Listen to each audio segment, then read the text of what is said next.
Hello. Hello. Don't you hate that awkward moment? Yes. That, Who's going to talk first? the split awkward moment. So I was stuck watching. So I was watching TV in the background last night. While I was editing a bunch of stuff, and I checked out this new series called The Old Man. It's a And you TV got series. yeah, it's a new series called The Old Man, and I'm thinking, perfect. I'll watch that because I'll feel young. So I started watching it and I got hooked on it. I started watching like, oh my God, two.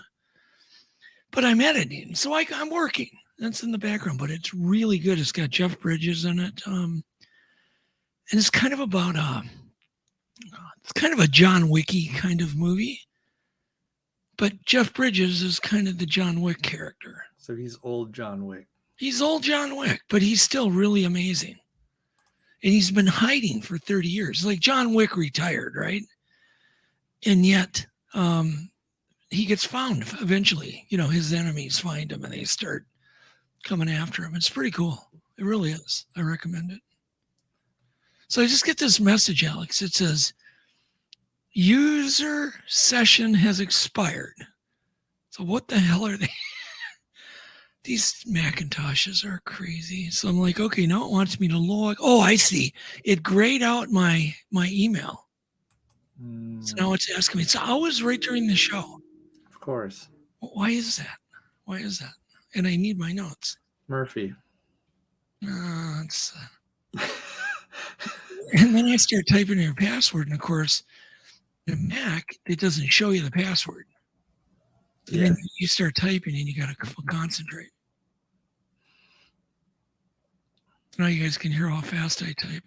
Not very fast. 1,000 miles an hour. And then we'll see if it works. It works. Hey. Yeah, I got to get you over here and get whatever it's doing to do it. Yeah. It's your day. Save it. Yeah, it's crazy. Anyhow, so I was watching the series. I'm really hooked on it. I'm on like 3 episodes in. It was called The Old Man, and it's on Hulu, and I believe it's on Netflix. So if you watch it on Hulu, there's commercials. Of course. But if you watch it on Netflix, no commercials. So this is John Wick after he retires, after he's already retired. This is the 4th retire because he's retired in the first movie. Jeff Bridges is amazing. Yeah, he is great. And then it's got John Lithgow plays kind of an old nemesis, sort of. They're sort of like buds because they've known each other for 30 years. He always plays like a nutso. But the guy still is trying to catch him. And they're doing it basically as a favor for some guy in the Middle East. They're trying to kill him and catch him just to do a favor with some powerful guy in the Middle East controlling all of our alphabet agencies. And speaking of alphabet agencies, our guest tonight, right? Did he work with the CIA? Yeah, as far as to my understanding, yes, he did. Okay. And I like this title. And I basically, I like to kind of nickname people or give them my own title. Yes. Just based on something I read in their bio, whatever. Like Mr. Paranormal for Paul, So this guy, he is a David Morehouse. He's a metaphysician. He's a metaphysician. Yeah, isn't that coolest?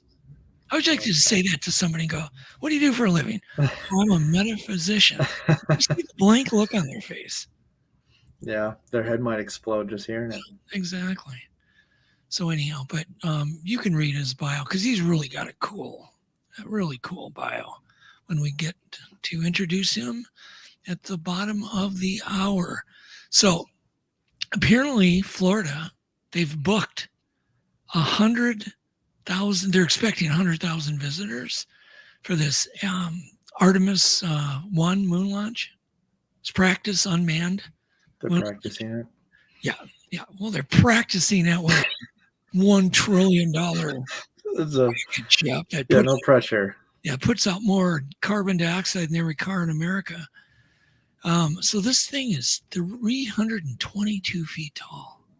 This rocket. That's insane. That's That's really, huge. it is. It promises to be the biggest, most powerful rocket to launch from Florida's Space Coast in years, whatever that means. Bringing it a level of excitement to match. I'd love to go down. I actually am thinking about it because it's on my bucket list to go see a rocket launch like that, just to feel the power. I don't know. Don't you have any desire To see a rocket launch? Yeah. Well, yeah, a big one, a moon rocket, I mean, SpaceX. I want to be as far away from that thing if there's any complications as I can. Yeah, that'll be my luck. Everything will go wayward. It'll be toast. So I was kind of involved a little bit on the first civilian rocket launch. And the idea was taking this guy, he's a civilian, just a guy, just like me. He decided to build a rocket. His name was Kai Michelson. And we were doing a video. Me and Scott Hoffman were producing a video about this launch. So that was our involvement, but we got to observe a lot of cool stuff. But man, some of the stories that I heard, I can't even repeat them about testing that damn rocket. So picture putting your first test rocket in a vise, bolted down. Picture it breaking the bolts and leaving. aimed horizontally. Aimed horizontally, not up. Horizontally. Yeah, and then going in a lake. Right in a lake. Horizontally. And heading. Yeah, I'm done talking. Anyhow, but I actually had some of my belongings in the nose cone. You did. What did you have in there? Some light, really lightweight. Take a guess. Actually, let's give away a hat for the person who can figure out what I put in that nose cone. All right, everybody. What did he put in the nose cone? Free hat on the line. Oh, an autographed, wrecked. Autographed. Wrecked. A wrecked hat. Ruined. Okay. By our signatures. By the way, do you see this cup? Yes. Untold Radio Cup. So when I drink it, you would think that you'd want to see the advertising. But look, some knucklehead with the logo on the wrong side. Some idiot. Yeah, some idiot knucklehead. It wasn't me. It wasn't me either. It was the other guy. I suppose I could drink with my left hand. Yeah. But I'll probably spill it all over. Okay. So anyhow, inflatable pontoons. Is that what you put in the nose cone? Nope. 322 feet tall. Okay, we already covered that. They're expecting 100,000 people. So here are the launch windows in case anybody wants to go down there and hang out. Hell, you could just camp down there. So August 29th, in the next window, if they have bad weather, September 2nd. Then if they have bad weather, September 5th. Okay, and then apparently the next one is Labor Day. Maybe that is September 5th. And it's going to launch at 8:33 a.m. Eastern Time from Complex 39B at the Kennedy Space Center in Florida. So I'll be down there, maybe. Serious. You'll be there. I think so. Well, just don't get blown up. Yeah, I know. That would be my luck. Things heading right for my head. Just, oh my God. That's $1 trillion of rocket fuel. Yeah. Oh my God. That's insane. Anyhow, speaking of crews, well, this one, it doesn't have a crew, right? So if something happens, nobody's going to die unless it goes into the crowd. But speaking of crews, I was reading today about a crew that took the entire roof off in Overland Park home, and then they vanished. They did. Just gone. They realized they'd taken the wrong roof off. Could you imagine coming home to your new house and all of a sudden there's no roof? It's just gone. Just gone. Whoops. Exactly. What do you even do? I mean, you call the insurance agent. They're not going to believe you. It's kind of like somebody who goes in to have like surgery on the wrist and they end up doing heart surgery on them.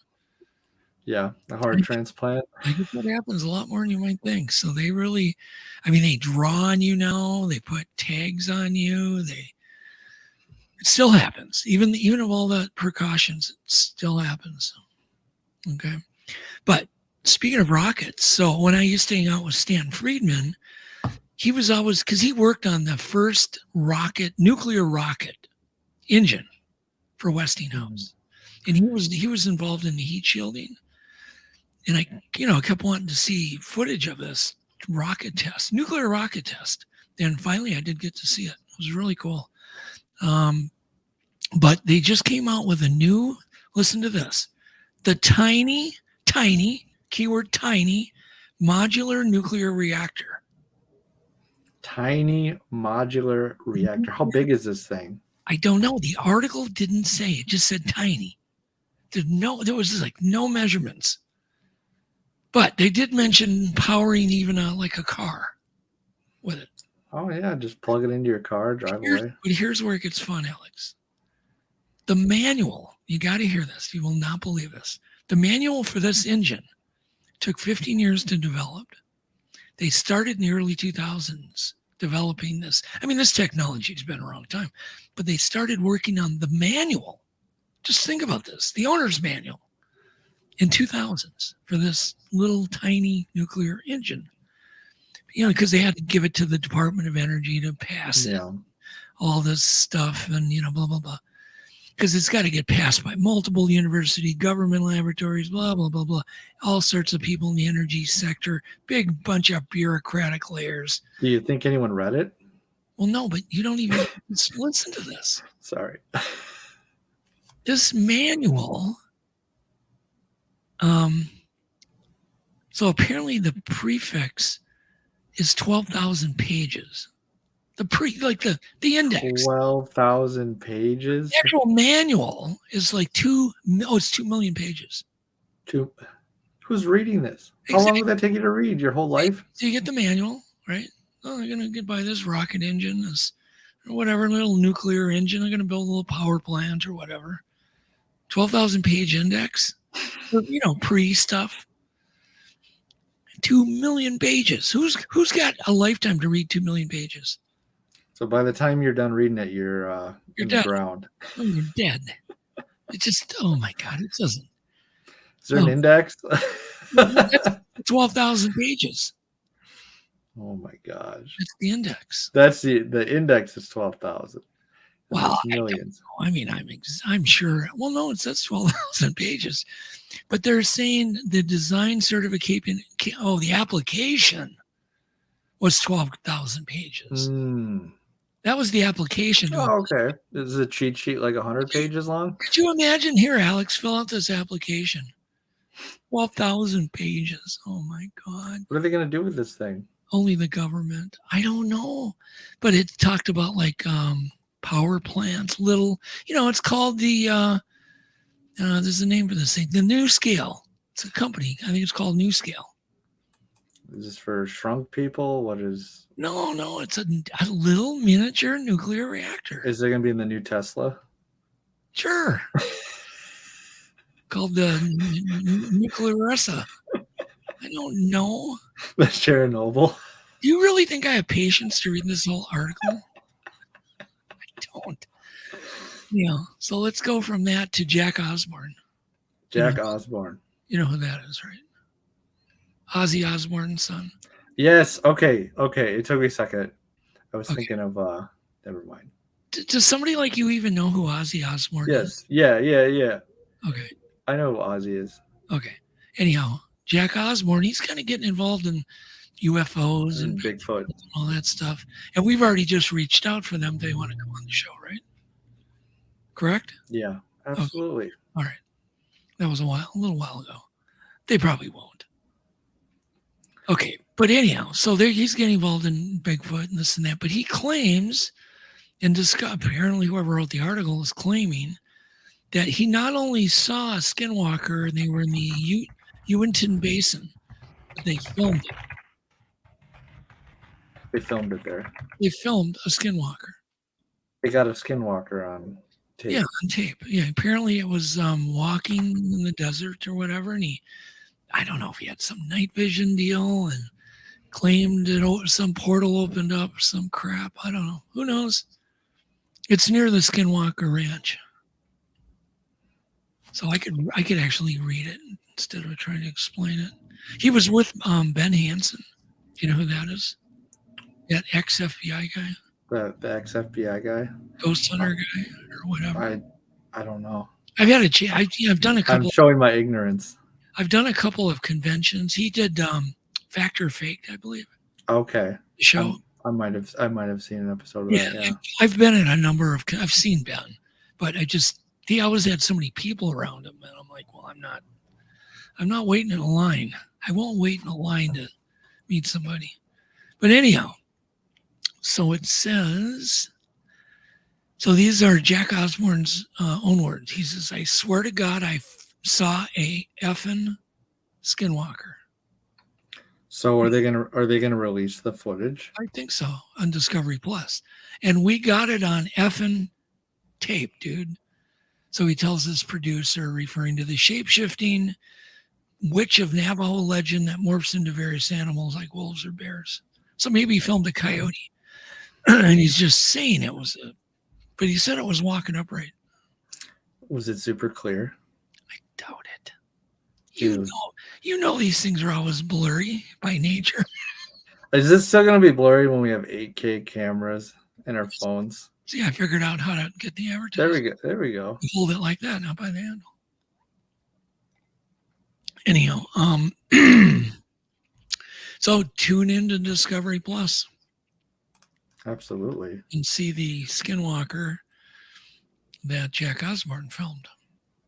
I can only imagine. No way would it ever be clickbait. No way. Not a chance.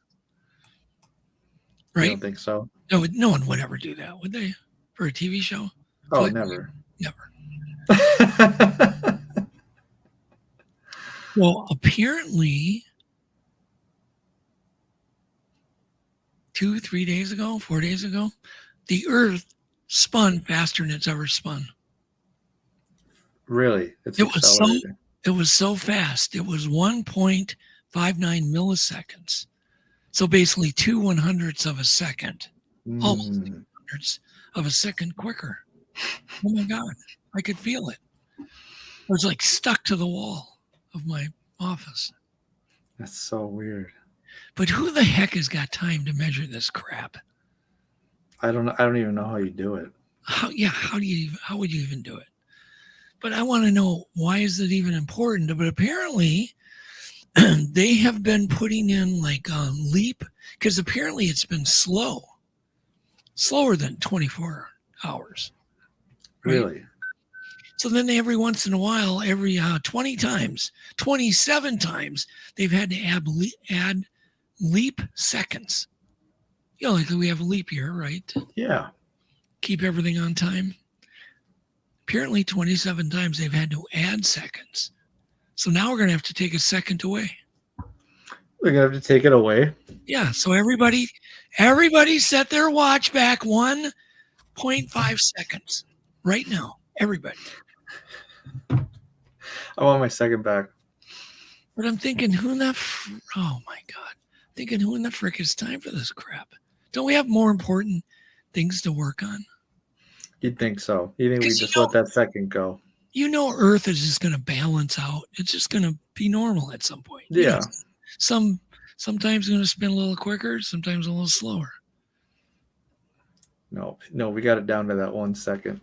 Yeah, it's like millisecond. Millisecond? I could see if it was 2 minutes late or something. Okay, that's important. But a millisecond? Whatever. They discovered some really cool, weird holes on the seafloor. Really? What kind of holes?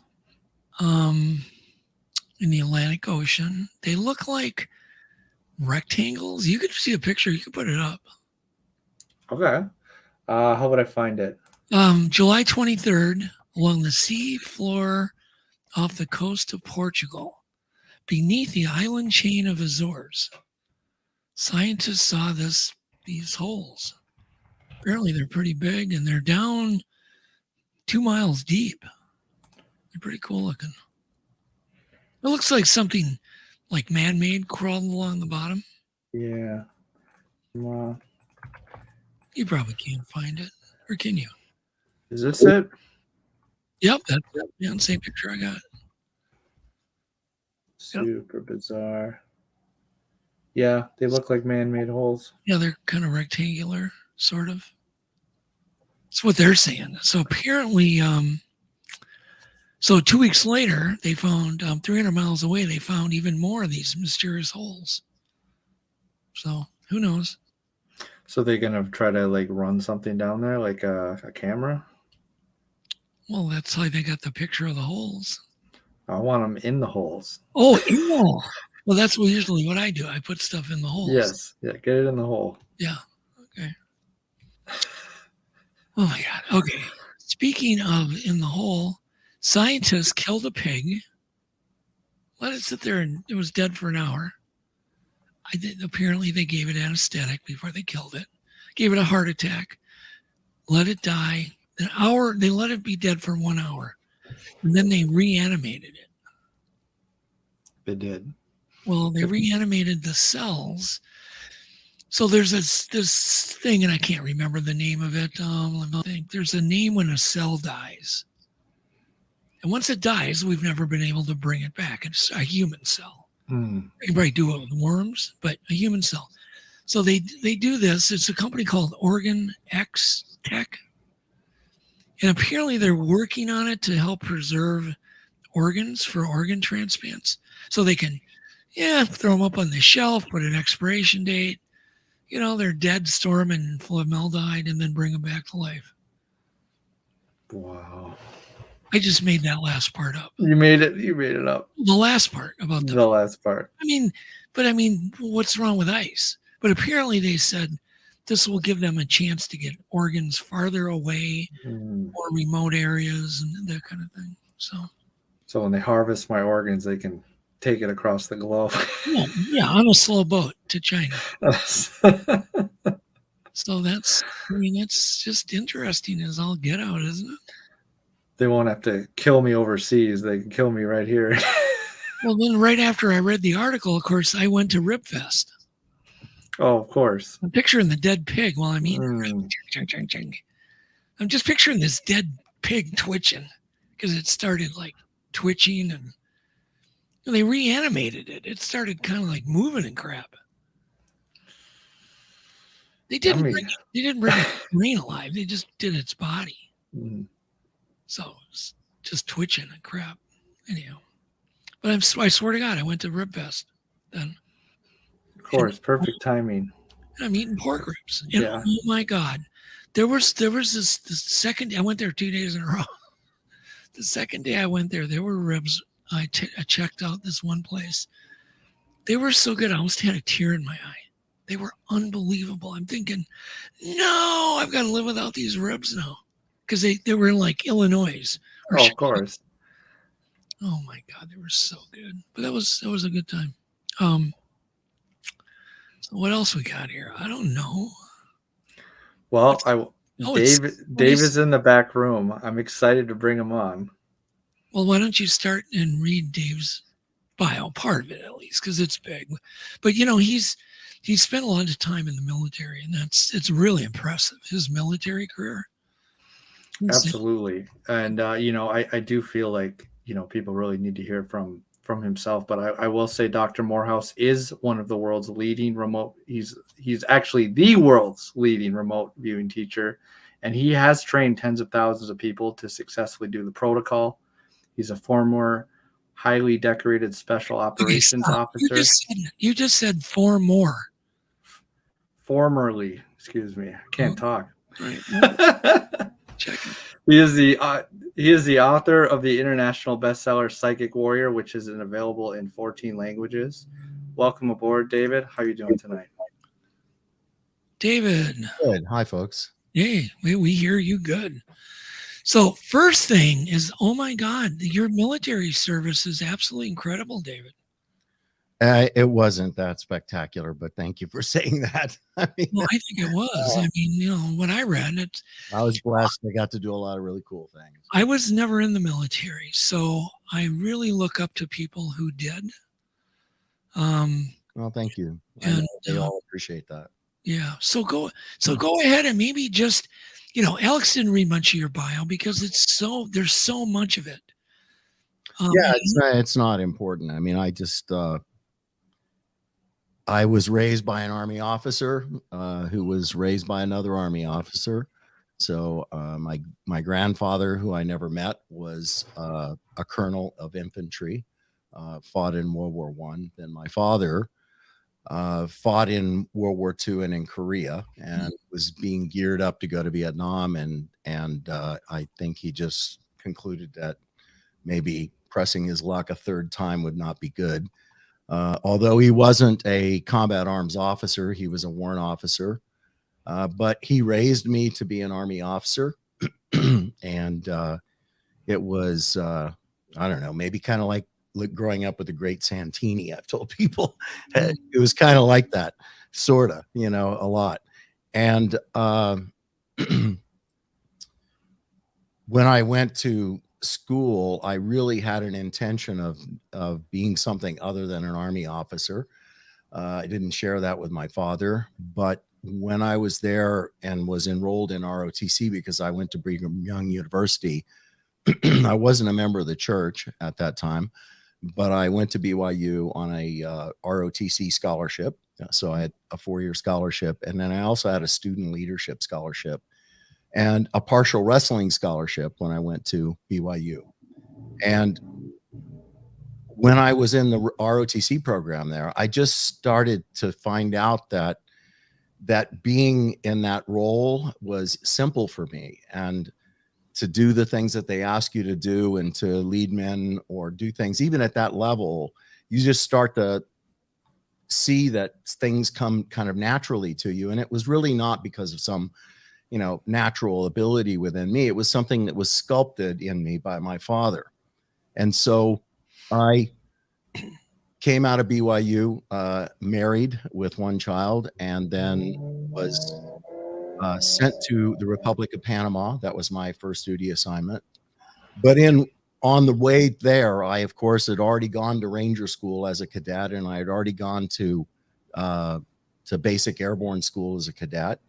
And then I had the ability in infantry officer basic course to go to Pathfinder school and the infantry mortar platoon leaders, etc. And so by the time I get to Panama, I've already got some special skill badges that are difficult for a lot of people to get in the military. And I had been the honor graduate of all my schools, which is another thing. It would just seem to come naturally for me because of my background that my father had given me. I just understood very clearly how to do the job that I was asked to do, and to do it really well. And it was just, it made life easy, and it made the military fun and challenging for me. I really loved it. I really loved being in the military once I was there, and had accepted that as my path in life. And I was an aide to probably one of the more famous generals, which was Kenneth C. Lure. He was the guy that General Creighton Abrams, as Chief of Staff of the Army, gave him the charter to reform. It was called the Abrams Charter, to reform a Ranger battalion for the first time since the Korean War. And that was 1st Ranger Battalion, first the 75th Infantry.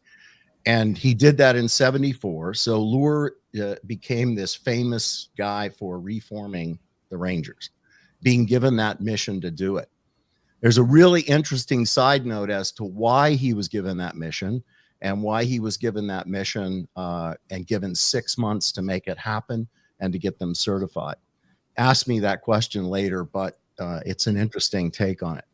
I then was also, I was an aide to kind of the second time around. I went off to the airborne company. There was a single separate airborne rifle company in Panama, which at that time was Alpha Company Airborne 3rd of the 5th Infantry. And I went there as an XO, and then I came back again to be an 8 again to the next general that kind of moved in there. And he ended up being Sync South, the 4-star position down in Panama at Quarry Heights, Commander-in-Chief of Southern Command. And of course, while I was there, again, I had an opportunity to go jump master school and to scuba school and all of those things there. And I was also given command of the Army's only separate airborne rifle company, the one I just mentioned.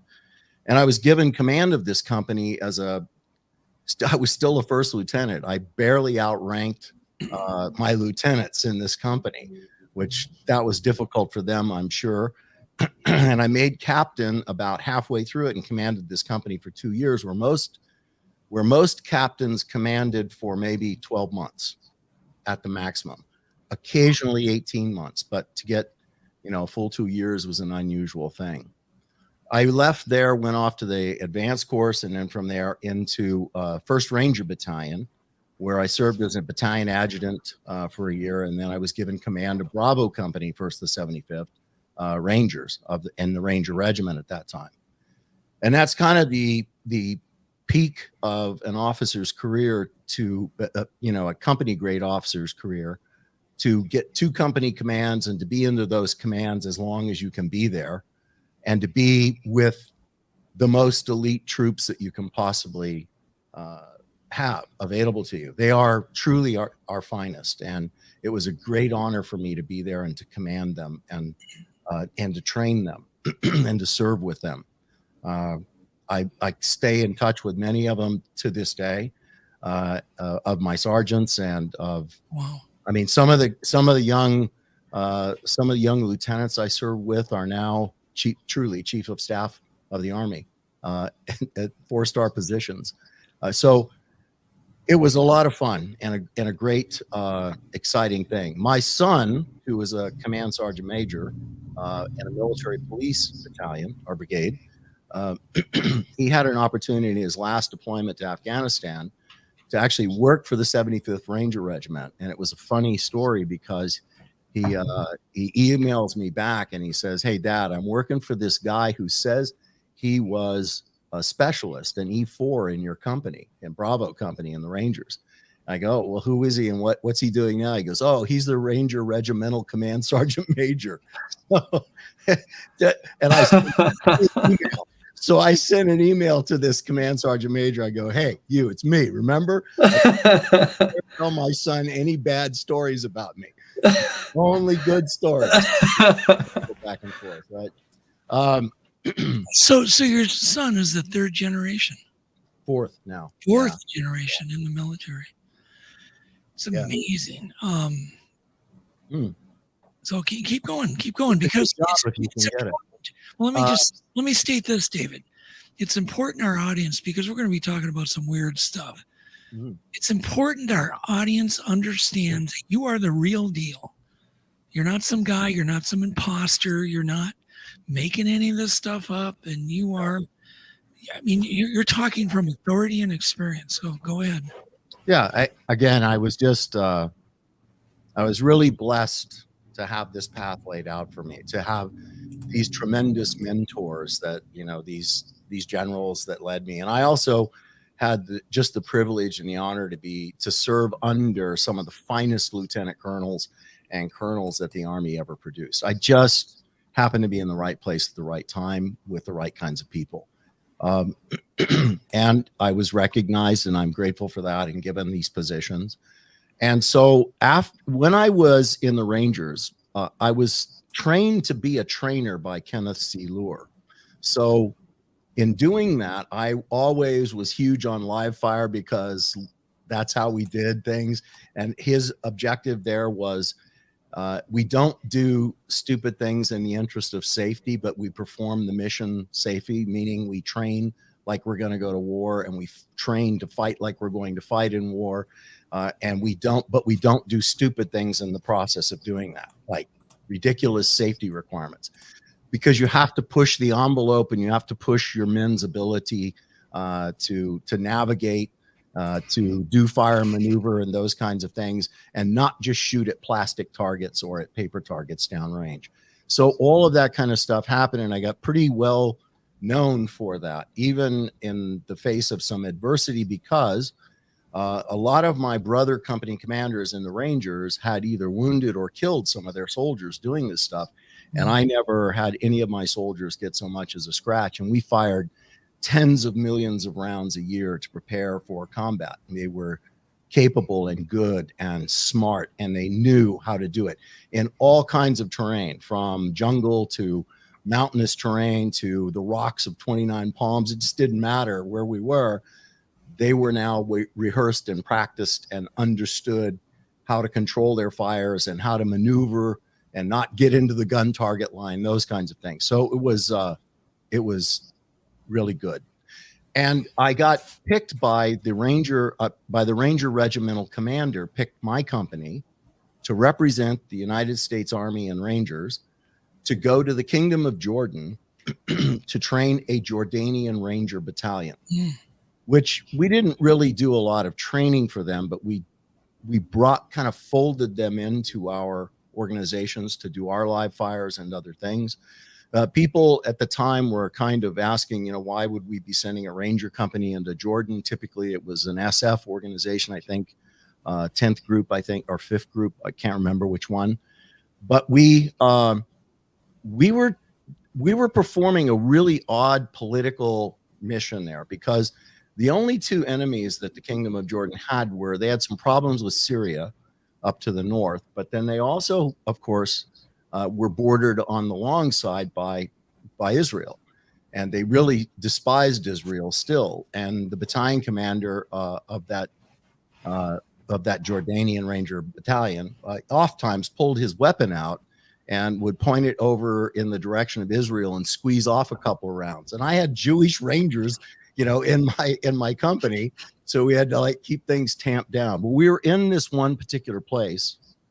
It was called Bat El Ghul, or the belly of the beast. I am told that's how it was translated. It was supposed to be a haunted valley. Of course, they didn't find this out until later, but I'll share that part of the story with you, because that's really where this journey into special access programs and other things began. This was the genesis. I'm in this particular place, and we were doing a really large scale attack of a bunker complex that had obstacles. So we had mortar fire, we had 90 millimeter recoilless rifles firing on bunkers. We had an entire machine gun element that was firing on them with attached Jordanian machine gunners up there next to the support by fire position. And I was moving with the maneuver position, which had kind of a mix of some Jordanian soldiers, a squad, and I was moving with this platoon that was doing an assault.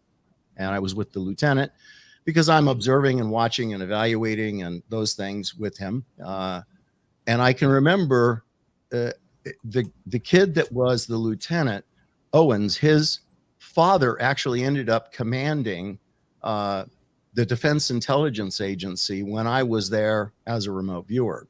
Really strange connection, right? So he's there and I'm watching, and I can still remember that the visual signal for the lift and shift fires, which was to shift fires off of the first bunker so that the assault element could attack the first bunker, and then they just start rolling up the flank that way. So you just keep shifting until you get all the way down to the last of the 10 bunkers. And then you are rediverting your fire in case there are people spilling out of the bunkers to the back so that you can get them from the support by fire position. So all of this is happening, pardon me. And I can remember that the yellow smoke went out, which was the visual shift fire signal. And I was looking at Lieutenant Owens, and I could see the back of his hand. And I was watching him press the mic on his, I don't know why, I just remember this piece of it, and watching him push the talk button on his handset. And then that was the last thing I saw. I remember. Suddenly it was like a channel change in my head. What happened was that what I was looking at stopped being there. And now I found myself alone and standing in the presence of something that my mind fabricated to make it look like Obi-Wan Kenobi kind of a thing, right? In this hooded outfit. And it was speaking to me and delivered a message to me. And the message was that I had chosen the wrong path in life. And there were other pieces that went along with that, but that's the most important part. So then all of a sudden the channel changes back again, and I'm laying on my back, and the platoon medic is there, and a bunch of the Rangers are standing there looking at me because I have a hole in my helmet. A Jordanian machine gunner, one lone Jordanian machine gunner, when the shift fire signal went out, he shifted his gun to the left and fired about 75 to 100 rounds, grazing fire 1 meter off the ground through the assault element, just sweeping it back and forth to the assault element. The allegation was that he was trying to kill some American Rangers. I don't know if that's true or not, but it was the last I saw of him was like a couple of NCOs dragging him off. It's kind of a hard thing to do by accident. Yeah. And the helmet caught the round, so it didn't ricochet. It went straight into the Kevlar about right here, and the Kevlar caught it, and it just got stuck there. But all of that kinetic energy at 2,832 feet per second, roughly, they said that when I got hit, it took me off my feet. You're talking 50? Was it a 50 caliber? No, 7.62. Oh, M60 machine gun. Oh, okay. So I was like, that would take a guy's hit head by off. 50 caliber, yeah. If I had been hit by a 50 caliber, I would have moved my head. It's what I heard. It's somehow what I heard. Okay. Yeah. Never Nothing mind. From the nipples up would have been there. So, no, exactly. That's true. Yeah, Kevlar or not. So anyhow, but at the moment you got hit, you had this vision. Well, yeah, I had a vision, and I could have, in my earlier days of telling a story, I really didn't have a reference for what to call it. So, I called it an angel, a messenger. I could have called it a whole bunch, an apparition, a form, a phantom, a ghost. I could have called it a lot of different things. I just didn't know what to call it, so I just picked one. But I want to talk a little bit more about it. So I want to back up just a little bit. Okay, so at the time, did you think it was real, or do you? Well, I know that I envisioned it. I know that I heard it. I know that I saw it, but I had no reference for what it was or why it was. I do now, but back then, I didn't, and I didn't know if it was something that happened as a result of a closed head injury. I didn't know if it was something that happened for some other reason. I had no idea. So I was curious about that. And biggest thing right at that point was I was worried that they might like medevac me out. And if that happened, that means they would have picked another company commander right away and plugged him into my position, because in the Rangers, if you get injured, at least back in those days, if you were injured in some way and you were going to be out of the net, shall we say, for a month or two, they would replace you, because it's 16 hours wheels up to anywhere in the world to go to combat back then. And I'm sure it is today. So they wouldn't have an officer commanding a company that was, not fit for duty in some way, whether it was a broken leg or anything else. They just would direct exchange you out and send you to a staff position and give your company away. That was my immediate concern was, and I had this big hematoma on my head from under the helmet, and they flew me up, to Amman to get an x-ray, but they didn't, closed head injuries and traumatic brain injury. That stuff was not even in the medical lexicon at that time. They weren't even talking about stuff like that. How far did the bump in your head stick out? Oh, no. I mean, it felt like it stuck out a foot, but I'm sure that maybe if that. It just mostly made my helmet really tight. So putting your helmet, you had to cram it down on your head to do that. Then there'd be where your helmet band was when you pry it off again. You'd have this kind of bump here, and then you'd have a little strip through it like that had been compressed down. So, I was fine. I had a little headache and my neck was sore. And it's probably why so many years later, now my cervical spine got fused. So it's all ladders and girders in the back. And well, I got shot in the head once by a ricocheting 22 caliber. Oh, yeah. Well, that wasn't fun. My egg on my head was probably, it had to be an inch and a half stuck out. Yeah. Yeah. Ricochet. So anyway, you didn't have a helmet on, so there you go. I know what it would have been like a little bit. So I stayed I was there with the company until we deployed back. But some interesting things unfolded when I was there. The battalion commander, the Jordanian battalion commander, came over and told me, he said, I heard from somebody that you said that you saw something when you were hit. And I had said something to the battalion commander, Keith Nightingale. I had mentioned something like that about it because he was a very smart guy. And I also know he could keep counsel, or at least I thought he did. So he could keep his own counsel, but he shared it with this battalion commander. So the guy comes over and goes, hey, I wanted to just talk to you about this. Do you realize this is a haunted valley? I said, I have no idea it's a haunted valley. He goes, it's a haunted valley. Now this valley was the place where the Hajj road, the road to Mecca, kind of moved through this on one side of the valley, kind of in serpentine fashion, down under a sand dunes for a while and then back up again. But it was still traveled and still used in the pilgrimage. It was also the place where the narrow gauge railroad built at the turn of the century by the Germans under contract to the Turks, that was there. In fact, there's a piece of that rail sitting right over there because I got permission to blow it up. So I got to blow it. It was the same railroad that Lawrence of Arabia used to blow up with his Bedouin raiders. It's really good. So yeah, I blew it up, and well, I didn't blow it up. My men blew it up, but we backed off like what the calculations told us.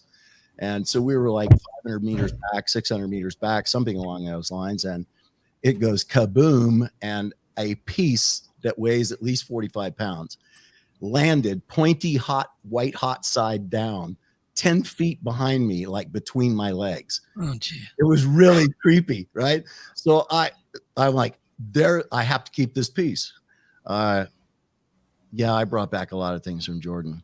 Yeah, a lot. Anyway, so we deployed back, and I thought, geez, okay, Haunted Valley. And he said, okay, don't you hear my men screaming at night? And actually we did. And we didn't understand why they were doing it, but because all of them, the younger enlisted men, thought it was a haunted valley, or knew it to be in their mind.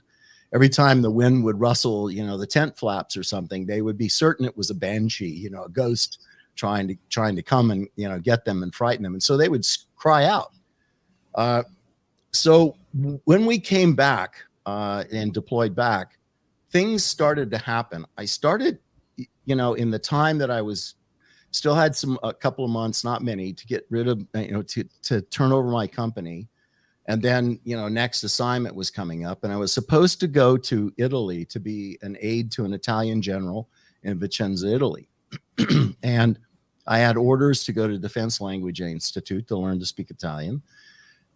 And the day I changed command of my company, and Colonel Nightingale came over, put his hand on my shoulder. He goes, I have some bad news. He goes, the general chose an aide there that already speaks the language, is in the country.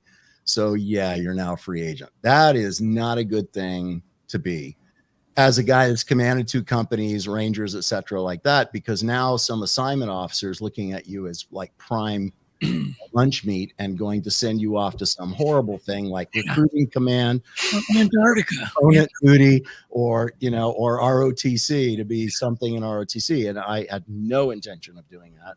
So I asked Colonel Nightingale, what can you do for me?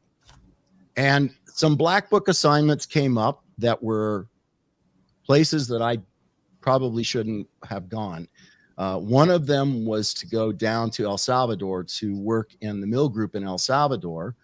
And the Ranger Regimental Commander, Joe Stringham, happened to be, I knew him in Panama.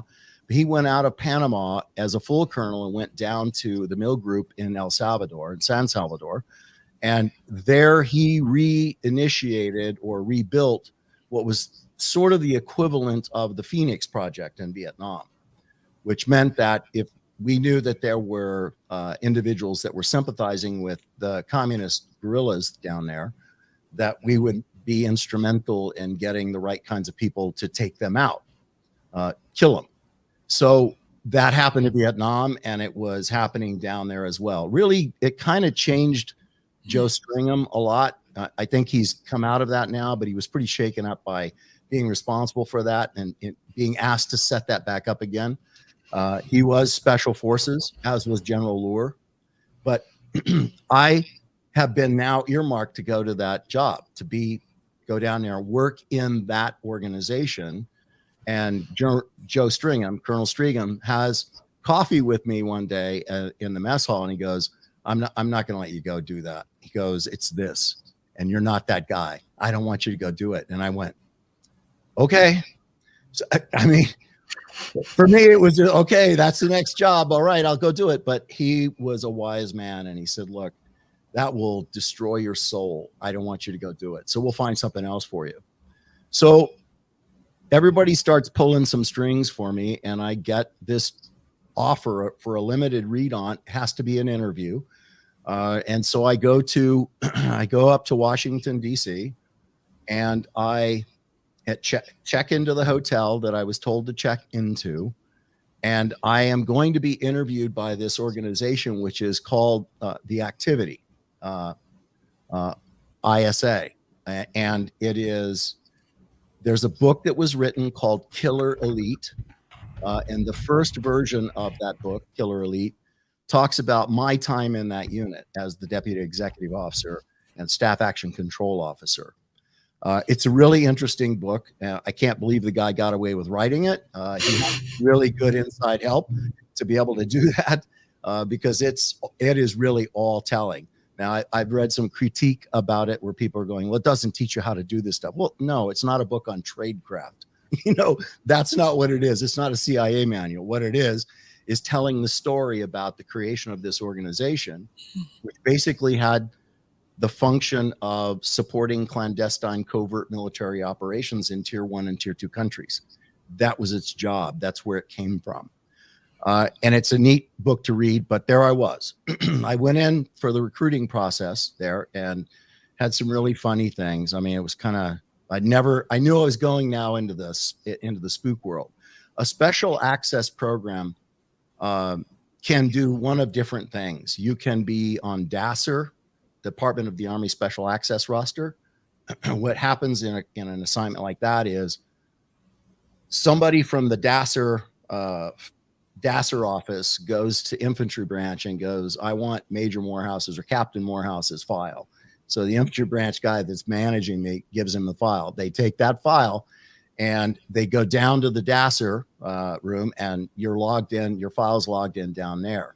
And an entry is made in the personnel computer that says, if somebody typed my name in, it would say, SM not on file, service member no longer on file.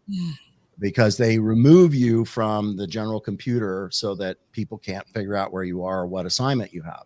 So this was my first assignment it was a top secret special background investigation assignment, and to be part of the activity.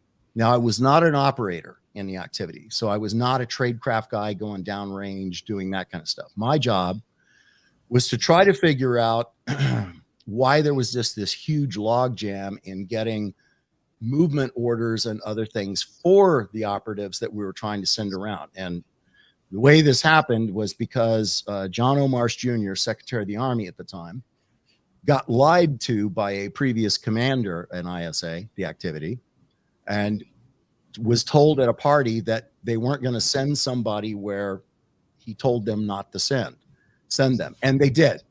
And then he found out about it. So then he said, okay, here's a circle 50 miles outside the center of the Pentagon. If you move anybody in your organization outside this 50-mile circle, anywhere in the world, I don't care. I don't care if it's across town. If it's 50 miles away from center of the Pentagon, it has to be approved by me in writing. So that was Secretary of the Army, right? So now it ends up, sometimes they get a slot for one of these guys, or at a scuba school or at a jump school or something else.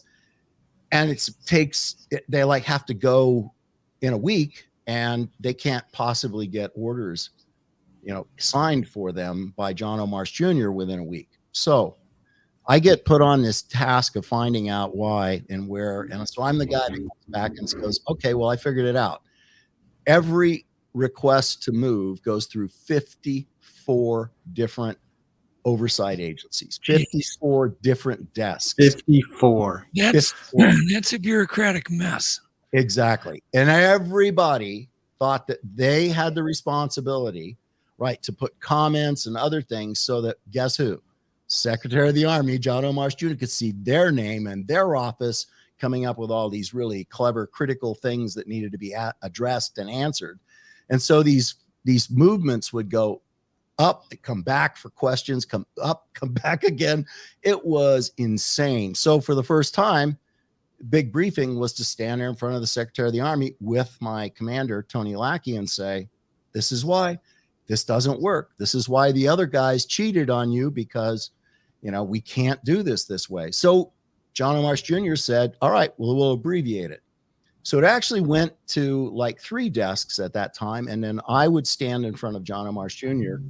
about 4 times a week and say, sir, here are the movement orders for this, and this, and this. So I had to have just enough information about, what was going to happen to be able to brief the secretary so that he would sign it then. So I was kind of on a first name basis with the guy while I was there. And the other piece of this, and then we'll be pretty close into remote viewing here soon, is I started to have these weird experiences after getting zinged in the head, in the helmet rather.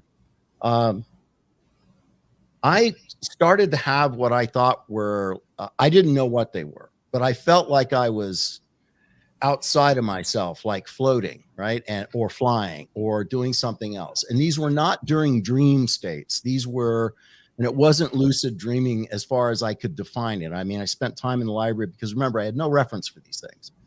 I wasn't a metaphysical person. I was, a scientist, a researcher, and that's what I was in school and now, but serving as an infantry officer, a special operations infantry officer.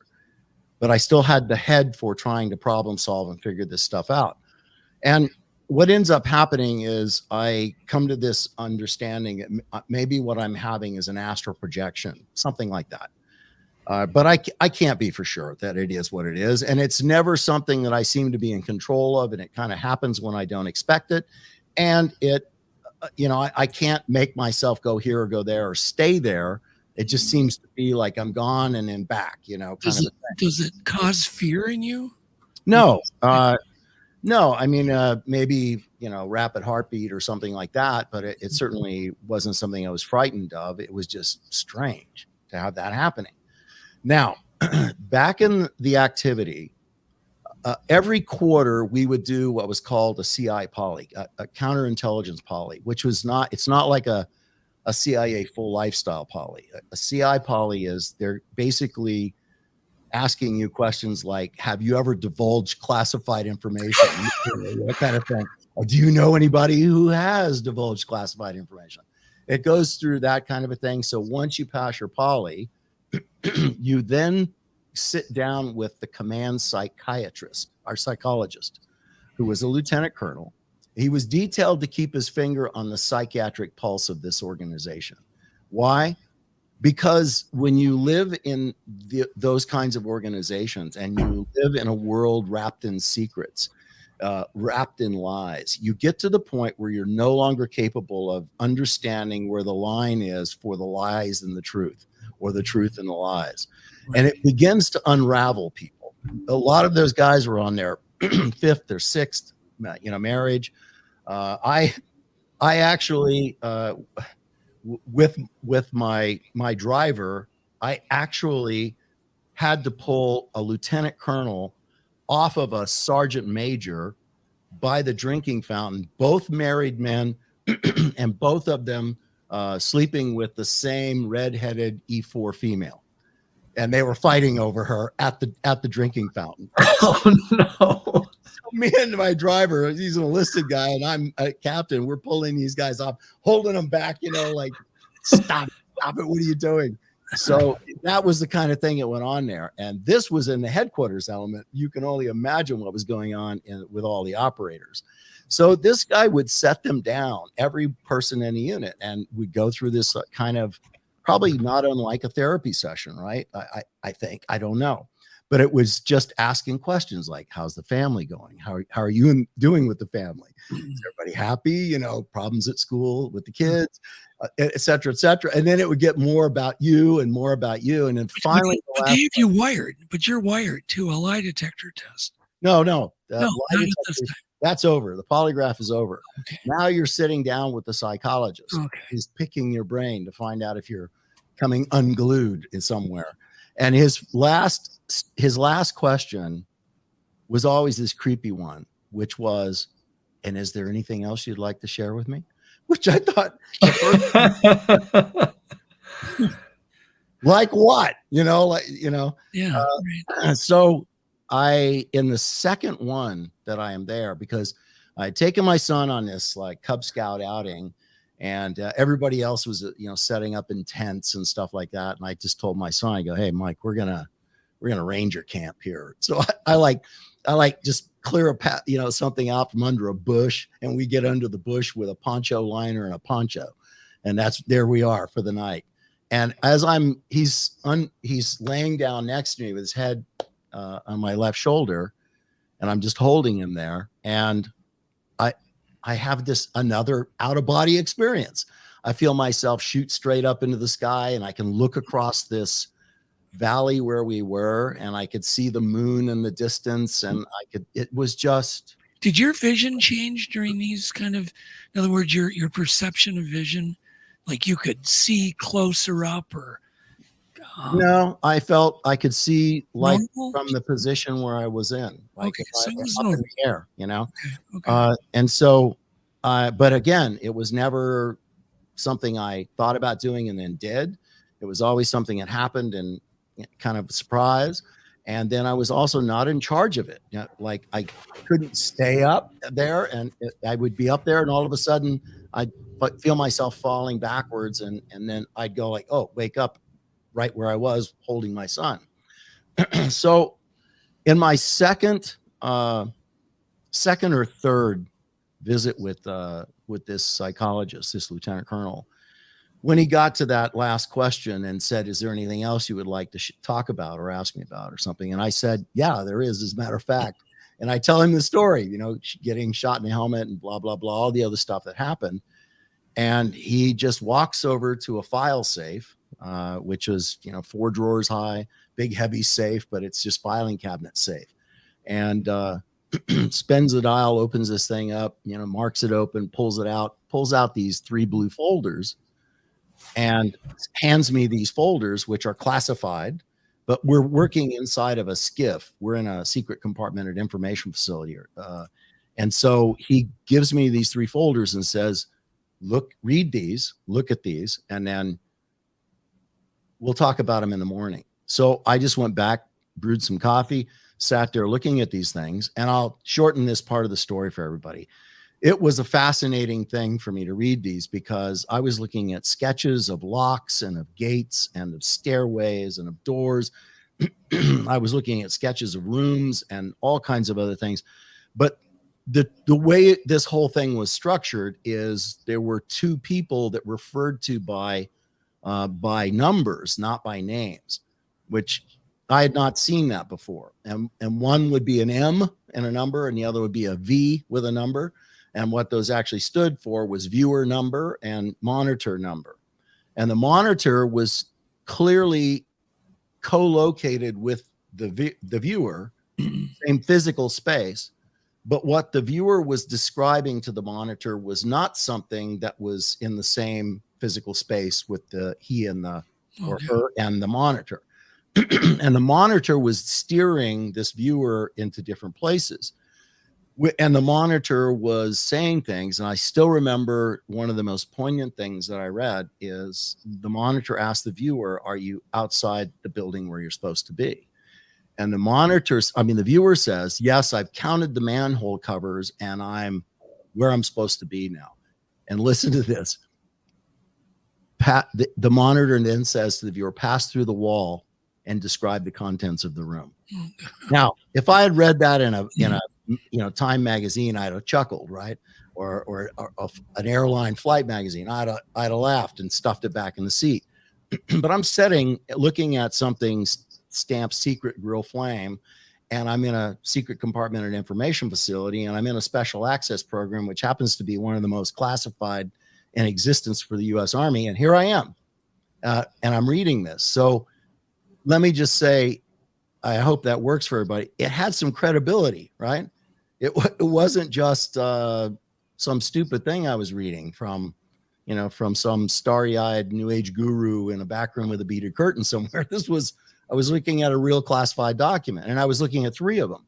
Yeah, but did you know what you were looking at? Really? I mean, you were looking. I had no idea. I had no idea. Okay. This is called limited read on. When they're going to start a slow recruitment process. The other thing I want to ask is, what year was this?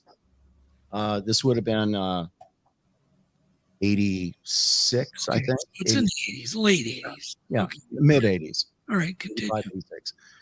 And I, of course, am there asking questions the next day. And so he just keeps handing me more folders and more folders and more folders. And my intrigue begins to get deeper and broader. And I still don't know what it is exactly I'm looking at. And he's not going to tell me that.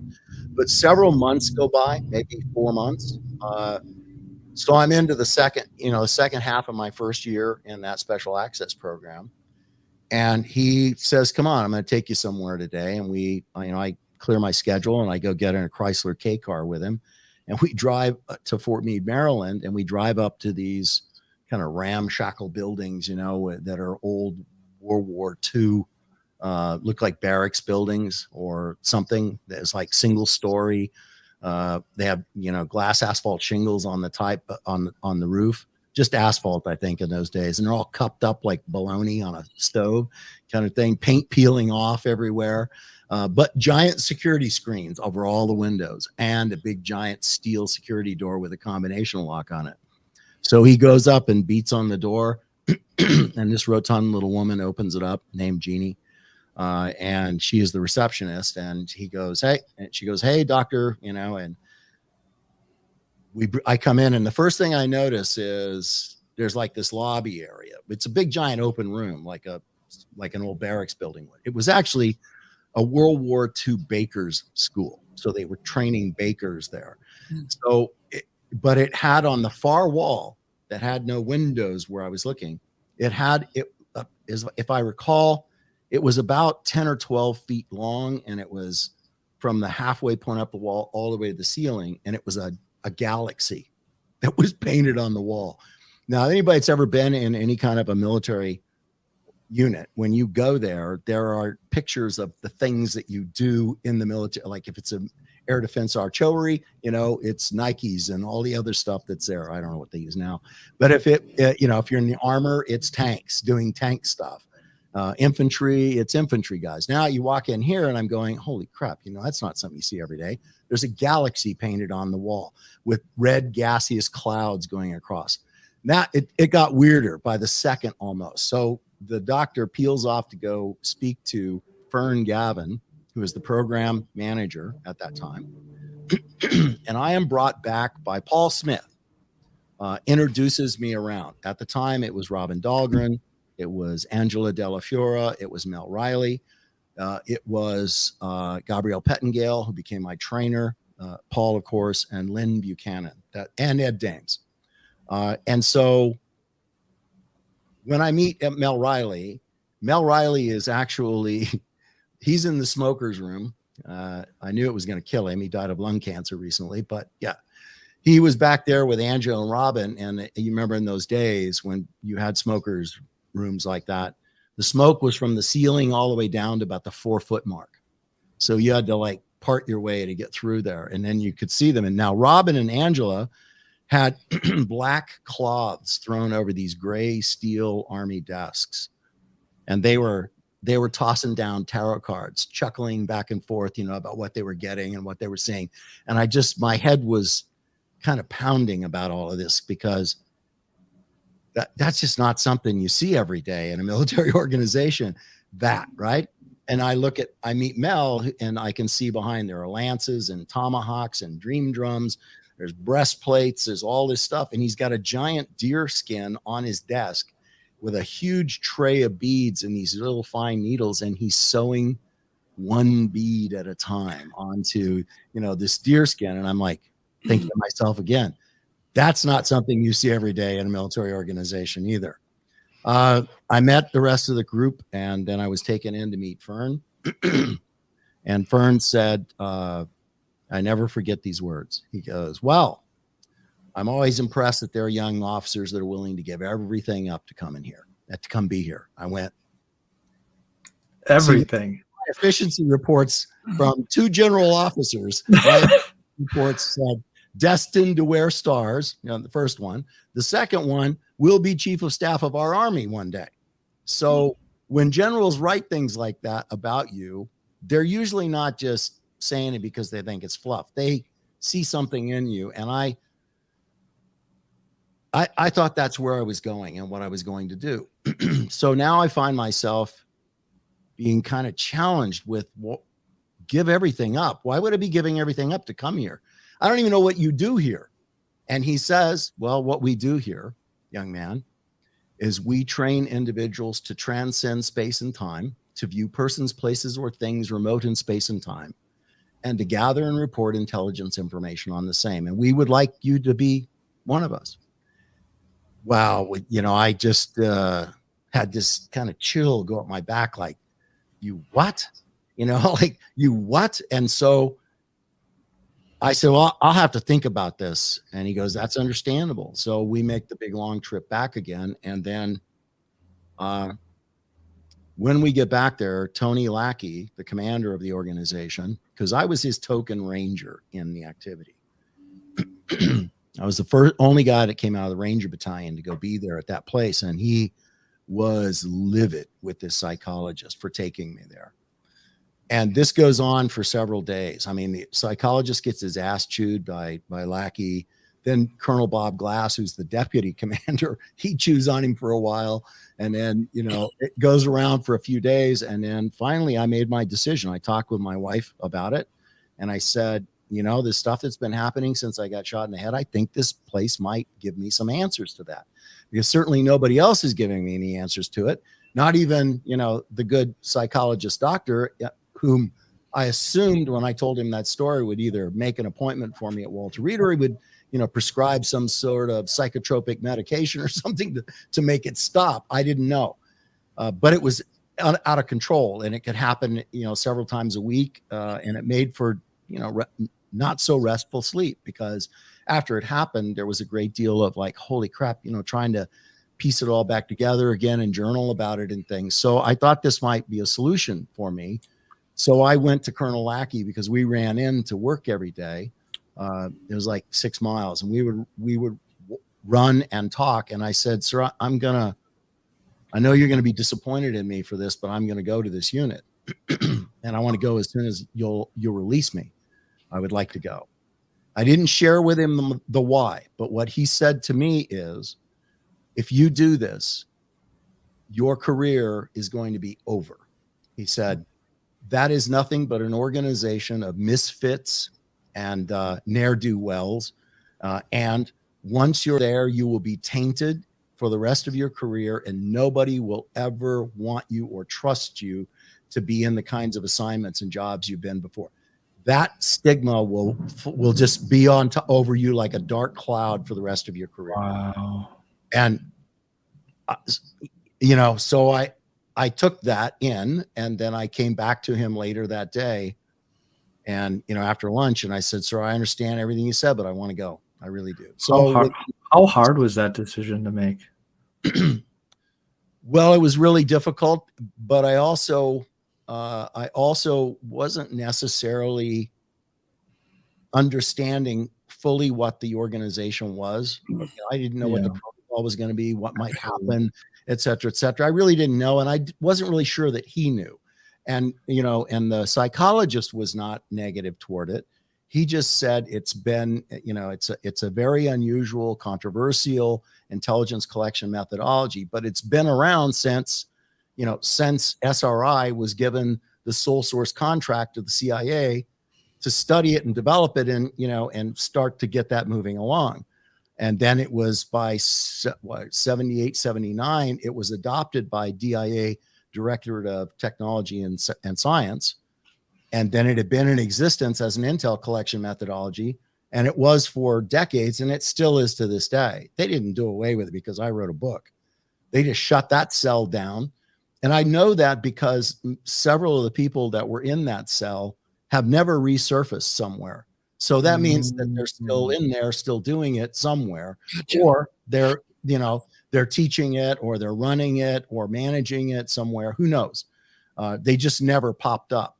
The ones that popped up were the people that were there who were most vocal when I wrote the book, most vocal negative toward me, which of course I always chuckle because when I wrote the book, I'll explain to you why my decision was to write that book and when. But they all, of course, protested. I was such an ass for having done that, such a traitor and blah, blah, blah.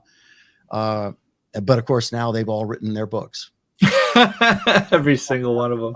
Every one of them have written books telling their version of that, of that story. So when did your training begin?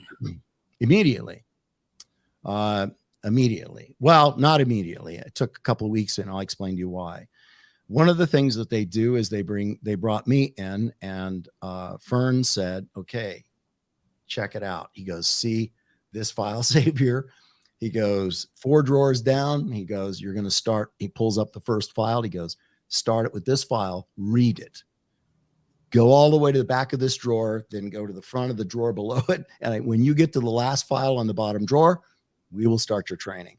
So I took several weeks of digesting all of the historical information about how and why this got started, the fact that the Chinese and the Germans and the Soviets and all of these other organizations were, intelligence organizations were looking at exploring this paranormal phenomenon, some of them trying to, grab gifted children and pull them in and shape them to become, mental spies kinds of things. They're all different kinds of terms and other things, but none of them were referred to as remote viewing, which is why I laugh every time somebody shakes out of the woodwork and goes, oh yeah, I was part of the Russian remote viewing program.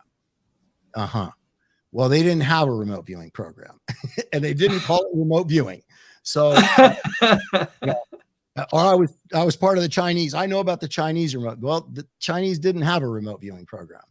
In fact, that word didn't even exist until Ingo Swann coined those two words, that phrase. Even at SRI, when in 73, you had the director of the Central Intelligence Agency gets a briefing. I think it came from Gottlieb, who's the guy that ran the MK Ultra program. Got that briefing, and from other, executives within the organization, briefing on what all of these other nations were doing with their intel community and what they were, harvesting this human ability or trying to develop this human ability to see things distant in space-time and to collect information on it. And nobody knew what that was. And the director turned around and said, do we have anything like that? Which was funny because everybody thinks the director knows everything about everything in the CIA. And of course he would ask that question because he'd have no idea. And they don't have an idea about whatever, what's in all of the arms of the CIA and what they do. So the response was, no, we don't have anything like that. Well, let's see what we can do about that. So they put out a request for bids or proposals, and apparently they liked the one that SRI produced under Hal Puthoff because, there are different versions and ways in which to tell this part of the story, but suffice it to say that they were given a sole source contract. And anybody that understands federal contracting understands how difficult it is to get a sole source contract. It is not easy. It means that the federal government has to justify the fact that they're going to give you the contract, and it's not just based on the bid that you made. It's based on your proposal and their belief that you can do the work better than anybody else can, and others can't even come close to the quality or the end result that they're looking for. So they gave it to SRI International in Palo Alto. No affiliation to Stanford, but just called Stanford Research Institute International. So they pulled into, Targ and Puthoff, 2 laser physicists. Puthoff, of course, is an award-winning laser physicist, maybe Targ as well. But they bring in mathematicians and other scientists and researchers and other things. And basically, the contract outlines many things in the deliverables, but the 3 primary things are this. They ask them to substantiate, to validate scientifically whether or not human beings have an ability, call it clairvoyance, clairaudience, clairsentience, call it clair whatever. Do they really have this ability? Can they do these kinds of things? Now, we're not talking about the 72 different kinds of psychic phenomena that are out there, like pyrokinesis and telekinesis. That's not what they were talking about. Can human beings, do they have ESP? Can they actually see, hear, feel, smell, taste something that is not in their physical presence? Can they do that? That was task 1. It didn't take them long to come back and say that, yeah, task 1, yes, we have proven beyond any doubt that this is a human ability that is there. The second and the third deliverable was, can you identify for us which people will be good at this? Because we're going if this is a human ability, we want to only recruit the people who are the best, right? Have the best potential. And we want to know who they are so we can go grab them and pull them in and recruit them for our program and train them.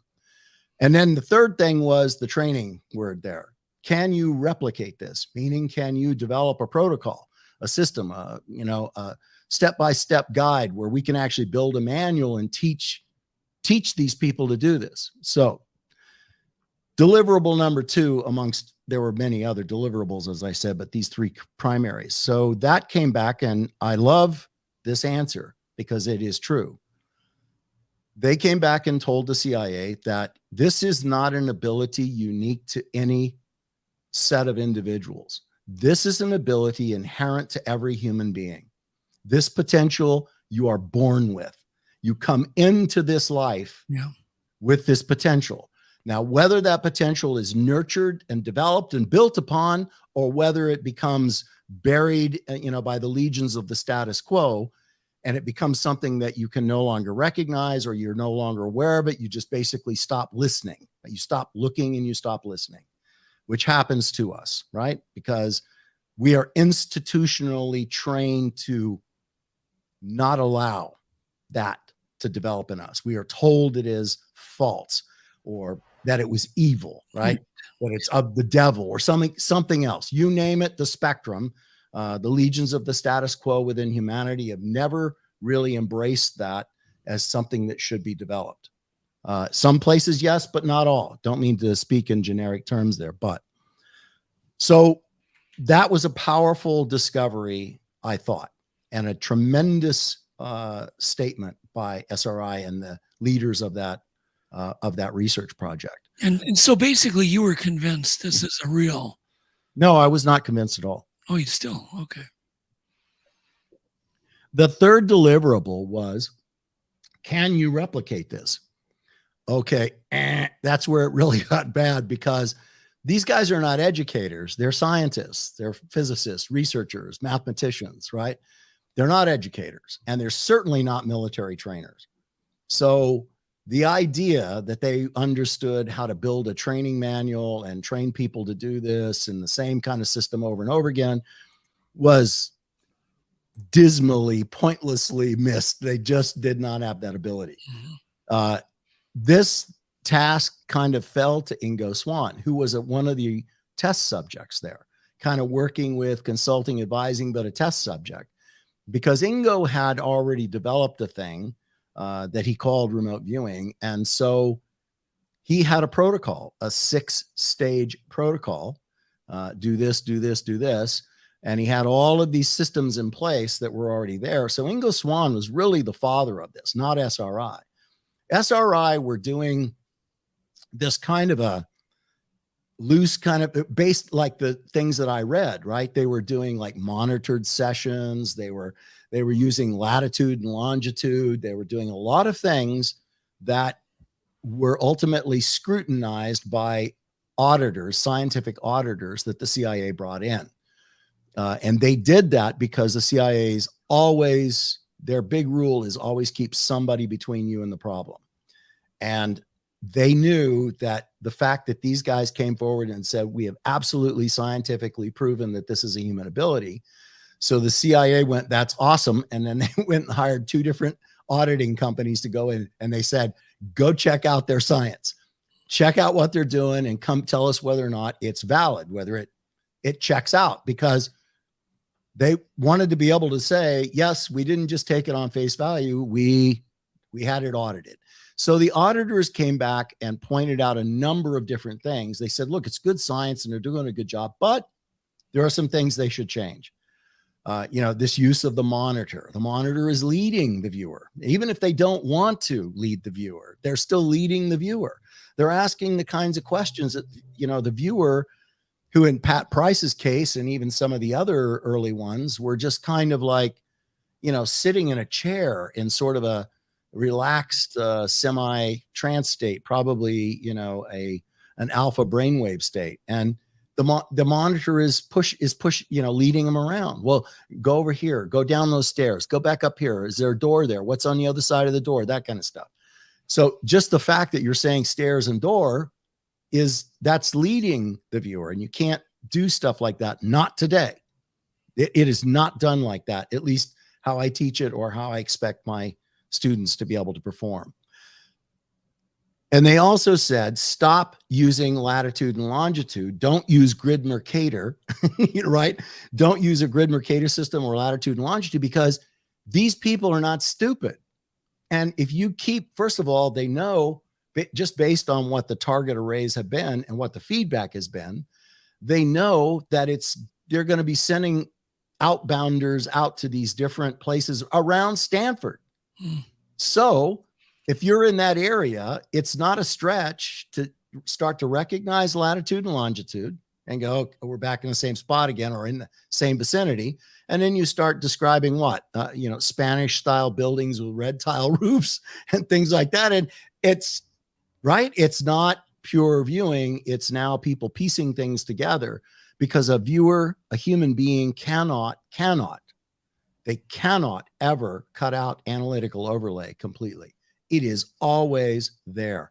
Analytical overlay is the term used to describe the speed of human thought, meaning speed of human thought, conceptual illusion, in the process of detecting, decoding, and objectifying, which are the kind of the 3 metronomic cadence in coordinate remote viewing, is you are detecting a waveform expression of something. Your biological brain is decoding that based on an experience Rolodex, right? Your life, what you've seen, what you've done, smelled, tasted, felt, etc. And at the speed of human thought, it rolls up what it thinks that is. That's called the decoding process. Then you have to objectify it into 2 dimensions on a piece of paper. So you are detecting 8-dimensionally. That's a long story. If you want to read that, just I don't know, Google or do a Google Scholar search on 8-dimensional hyperspace, and you can learn more about what I'm talking about there. But that's the process, that where you are detecting waveform expressions of something distant. We say distant in space-time, but they're not distant in space-time.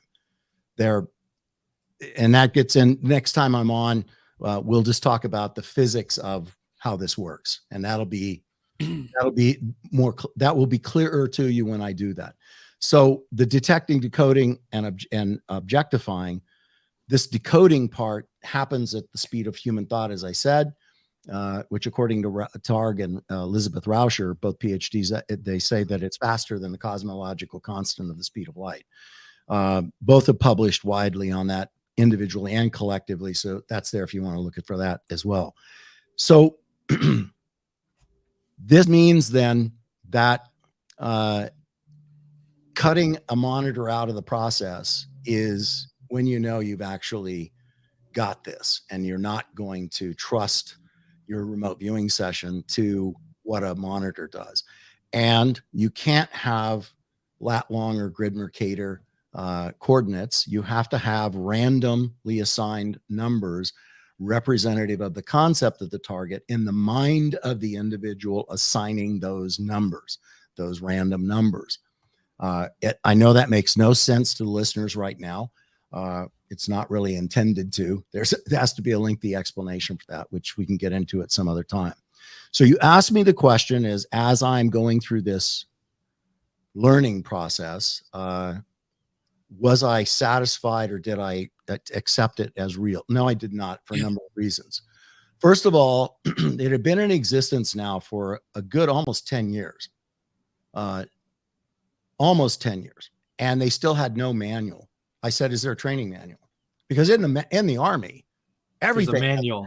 Right? Manual for everything, even how to wipe your hind end, right? So it's like no manual. Is there a program of instruction? No. Overheads? No.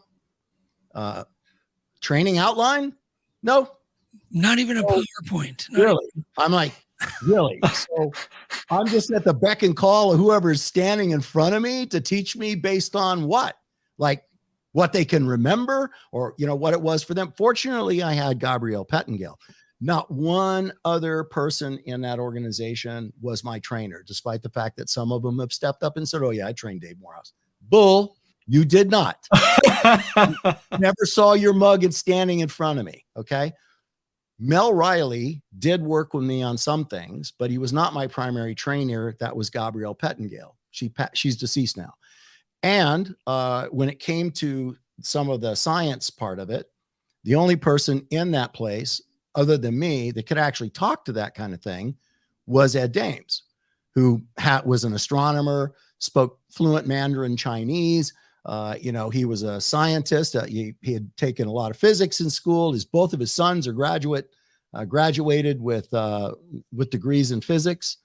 So yeah, that, and I could ask questions, but even Ed at that point this is long before he became this crazy monikered thing of Dr. Doom, right? He was a decent guy back then. I really liked him. He was just a smart, capable guy and very spiritually grounded. He really was. I liked him a lot. He and Mel were like my two best friends there, but he could answer some of my questions regarding, the physics of how this might work. Although there was no true understanding of that. There was not really an understanding of, quantum mechanical interpretations to be applied to the concept of quantum mind. Those words weren't even used there. And then they have, of course, nothing written. So there's been no research, no references, nothing at all there.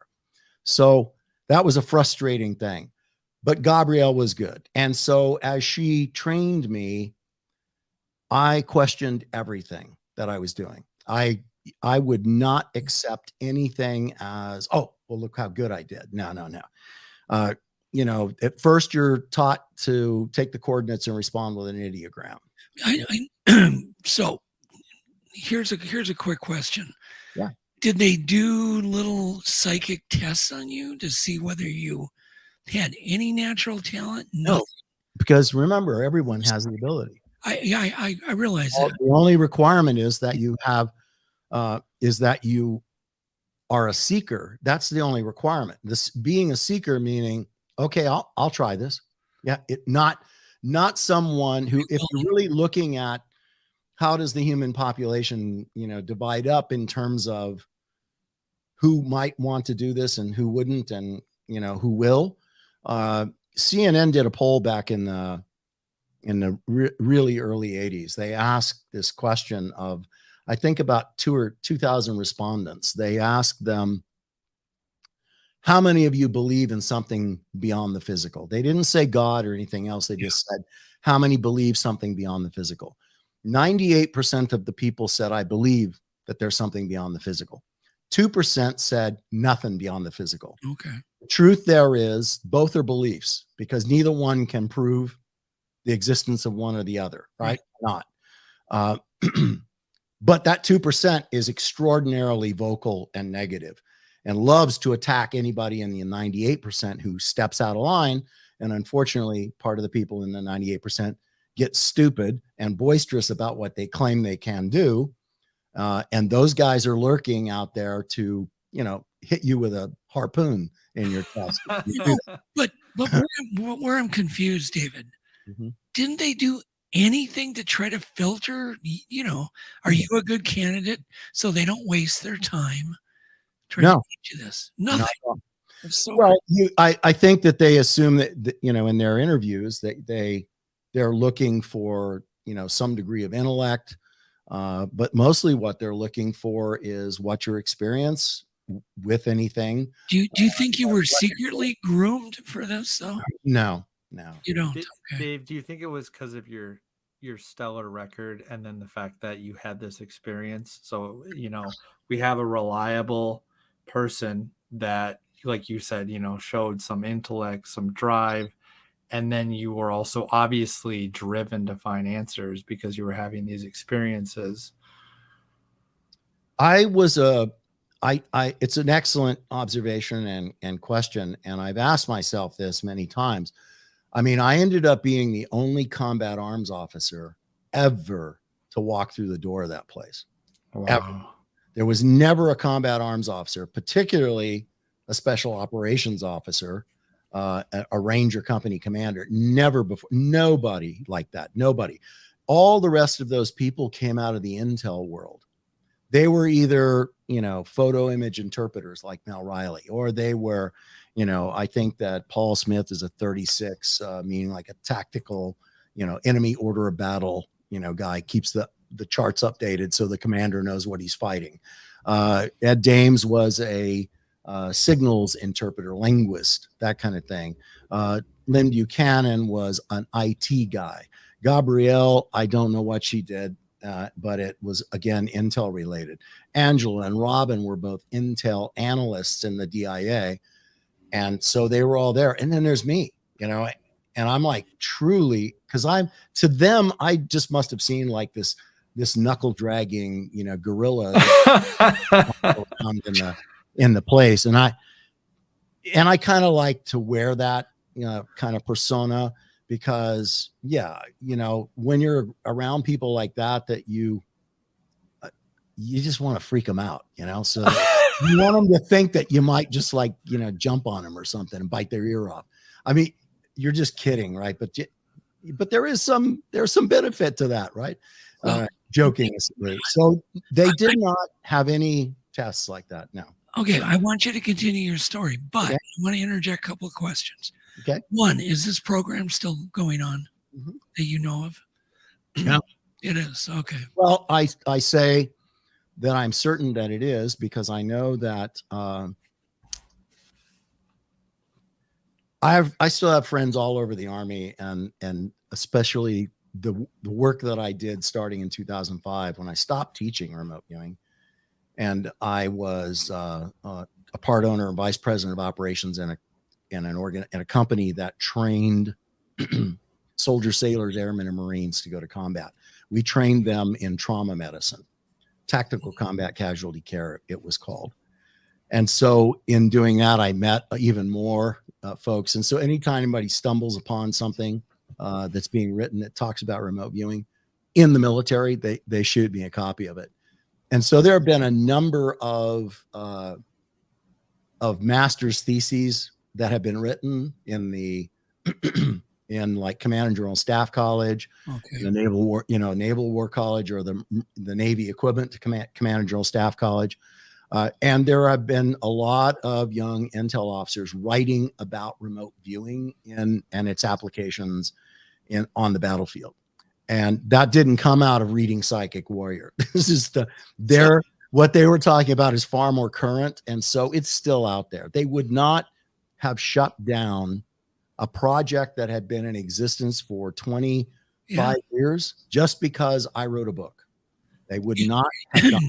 Do you think they have a manual now? They have a manual because I wrote it, and I wrote in my last 3 months in the unit, I was asked by Dr. Jack Verona, the chief scientist of DIA, and by Ferdinand, Gavin, the program manager, to write a manual. And they did that because they knew I'd been bitching about the fact that there wasn't one for the entire 3 years that I was there. And that's the other thing. I was only there 3 years. I had no intention of dropping anchor in this place and, and staying there for an entire career. Now, some of those guys who had been there for 15 years, that's 3/4 of the way, through your entire military career. Absolutely. 15 years they were there. They never left the place. And they were Army non-commissioned officers and officers, and they just stayed there, which was just, to me, I couldn't even imagine how you would do that. But some of them, that's all they wanted to do, and that's where they stayed. And I'm sure that is one of the other things that caused them to be just absolutely, floored when I wrote this book, because the first words I was told by Lynn Buchanan out of Paul Smith's mouth when he found out that I wrote Psychic Warrior was, he goes, "I wanted to write that book." So this is a guy who worked hardest to try to get the book stopped, like sending around this note to everybody with, I don't even know how he got it. He had to know somebody who knew somebody at the agency, because the agency is infiltrated all, in those days, that was called durable media, durable print media. And the CIA was always concerned about durable print media. They really didn't care much about a television spot. Did you have to sign a special NDA for joining this program? Well, of course, you're read on to a program which says you will not disclose what what you're doing in that. You have to refresh those like every 6 months. You go back in, you have to read the book again that they give you that says, you're in this thing. Like the last one I was in was top secret Lambda when I was doing a counter narcotics project. But yeah, anytime in the intel world you go to the next assignment or even in the assignment you're in, you have to refresh your commitment to keep your mouth shut about that stuff. So the question you would ask me then is, well, then why did I not keep my mouth shut about it? And that's that's a piece of the story I will slide into right now. I started off being very negative and critical, self-critical, not critical of anybody there, but self-critical of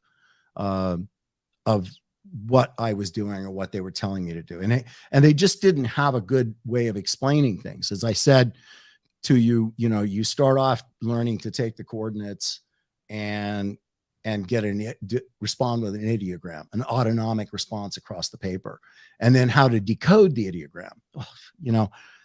It's like, first of all, I take the coordinates, I'm just sitting there, and Gabrielle's like, "You need to respond with an ideogram." Well, yeah, I get that, but what's supposed to happen? Is my hand supposed to just shoot across the page, or something supposed to grab it? I mean, you didn't tell me. So it's just stuff like that you went through, and touching the ideogram and retracing the ideogram. I did not understand how to interpret from the ideogram. It took a long time to do that because they just didn't have the tools to try to explain it to you.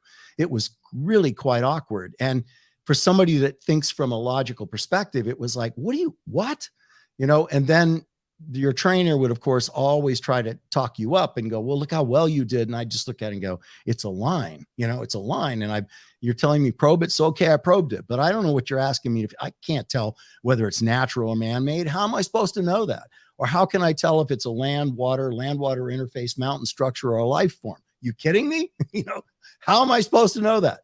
So it takes a while of doing it, and they have practices in the practice, and then they give you your feedback, which in those days sucked as well.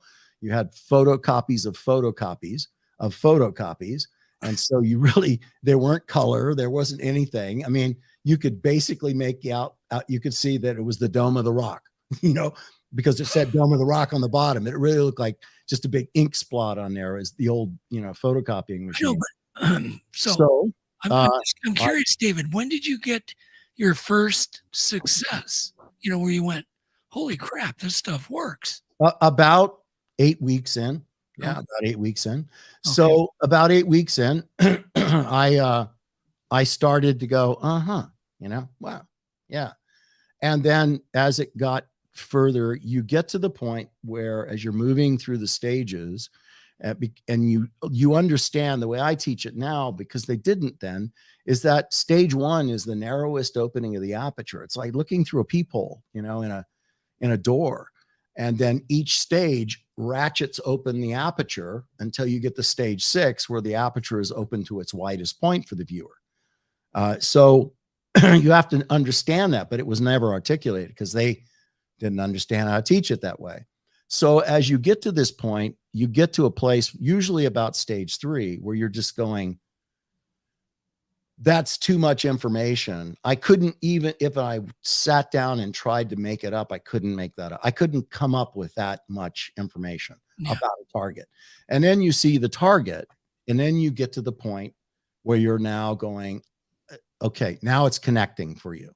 I see this. Now I see what I'm doing here. And as you gain confidence, did you get better? I mean, is confidence part of this?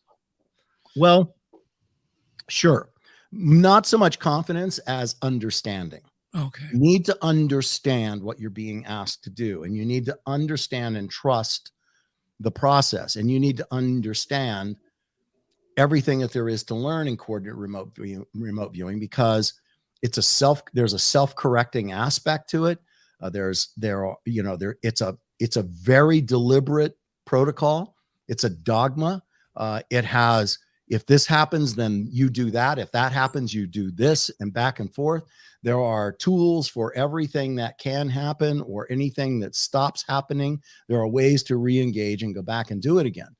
So you have to become a student of the protocol and stop, let go of this outcome, let go of the desire to be right in this. You just learn the protocol, and then the results start to happen. Still, well, I've got a question. Does that desire get in the way of the results? It absolutely does. Some students can't get out of their own way. They come in with this expectation that they're going to be able to do this and do that because they're a transmedium or they're something else. And I tell them when they come into the class, I say, whatever it is that you think you are, or whatever it is you think you've mastered in relation to this human ability, leave it where it is at the door, not bring it in here.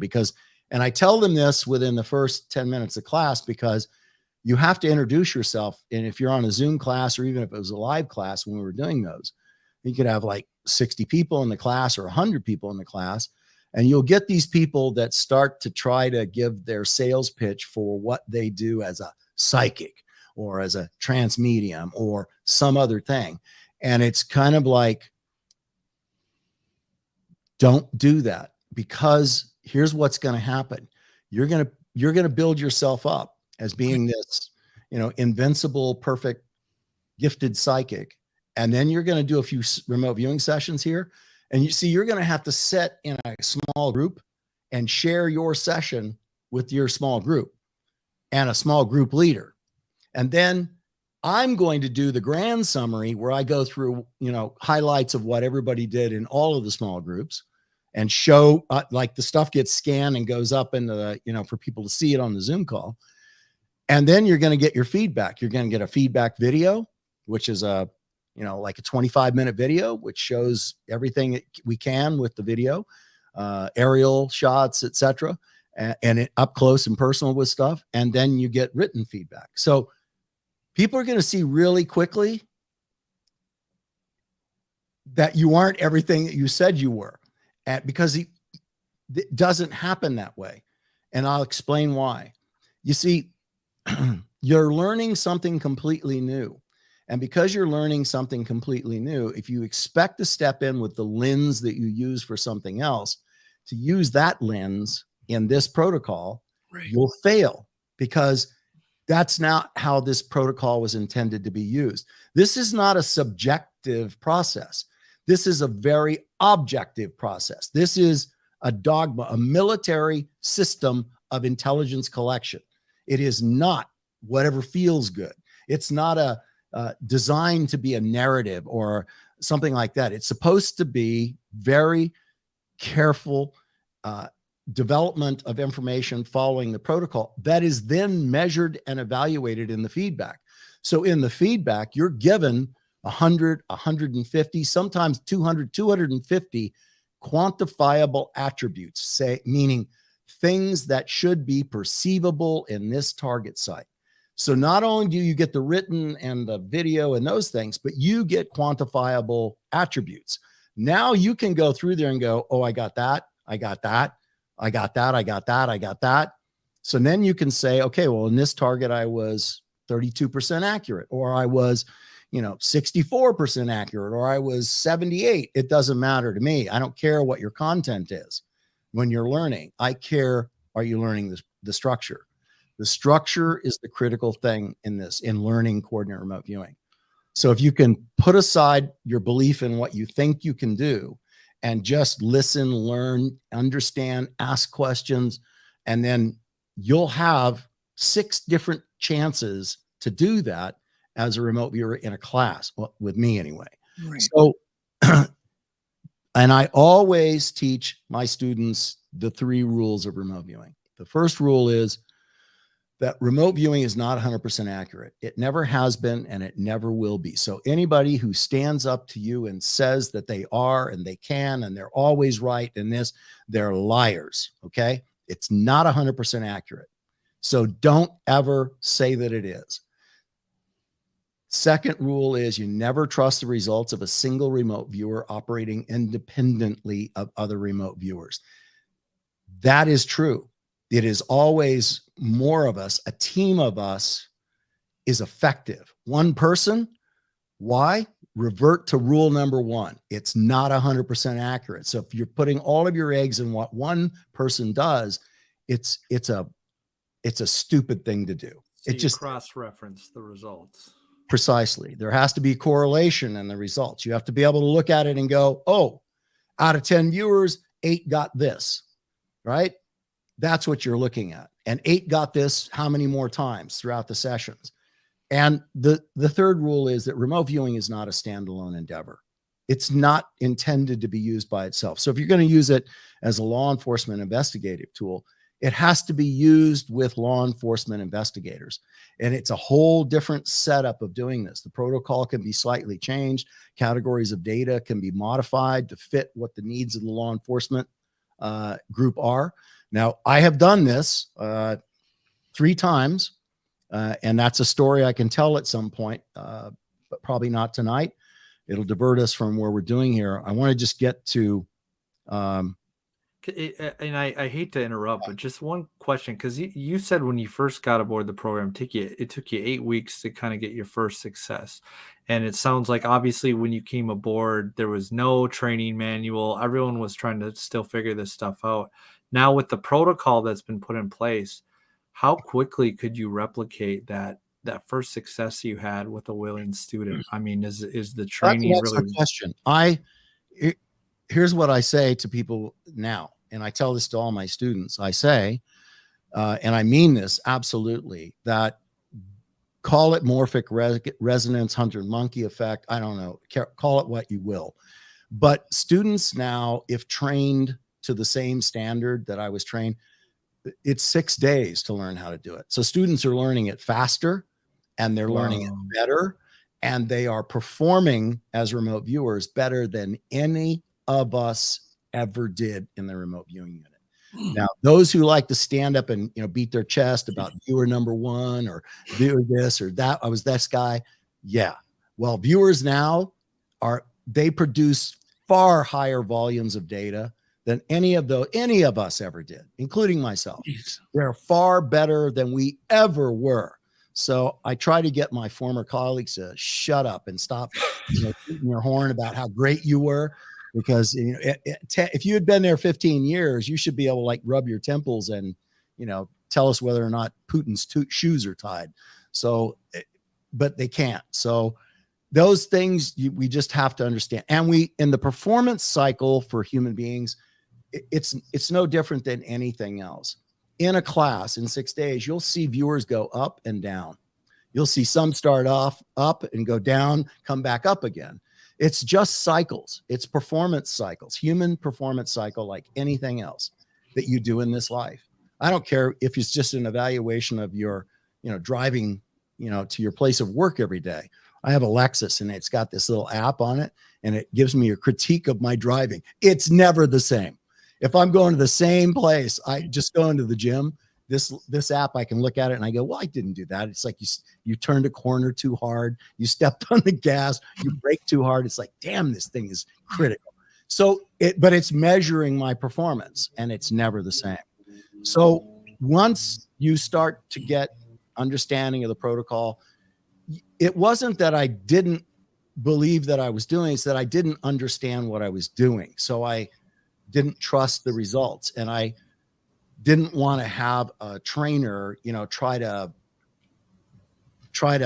boost my ego and boost me up. I didn't want that. I wanted to learn how to do this and learn why it worked.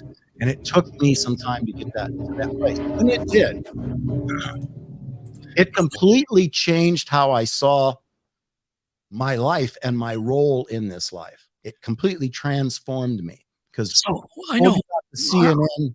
Are there benefits, David, to people learning this for their life? I mean, what can you give me a laundry list of things this would do for somebody to learn this? What I can tell you is what it did for me and what it's done for my students over the years. Yeah, I love something quick. Something quick. Well, yeah. Are we out of time? I asked, no. Oh, don't worry about the time. We don't care. Back to the CNN poll, because I wanted to set the stage with that, is that out of the 98% of the believers, they ask a second question. How many of you believe that there's something beyond the physical and believe that you can interact with it, learn from it, contribute to it? How many of you believe that? And 24% said, I believe that there's something beyond the physical and that I can interact with it, learn from it, and contribute to it. That leaves a huge piece of those who believe there's something beyond the physical. But what they all said was, I don't believe I will ever connect with it, realize it, understand it, see it, contribute to it, or learn from it. Right. I just believe there's something out there. That's a lot of empty space. That's a loss of promise and possibility in humanity. 24%, okay, that's 24%. I will take any of them, any of them except the 2%. 2% can stay home. You come, I will kick your ass out very quickly because I won't allow that in there. You go get together with somebody else and I don't know, criticize something, but not what we're doing. So what happens is the idea is to get to a place that is no longer foundationally belief only. Do you follow me?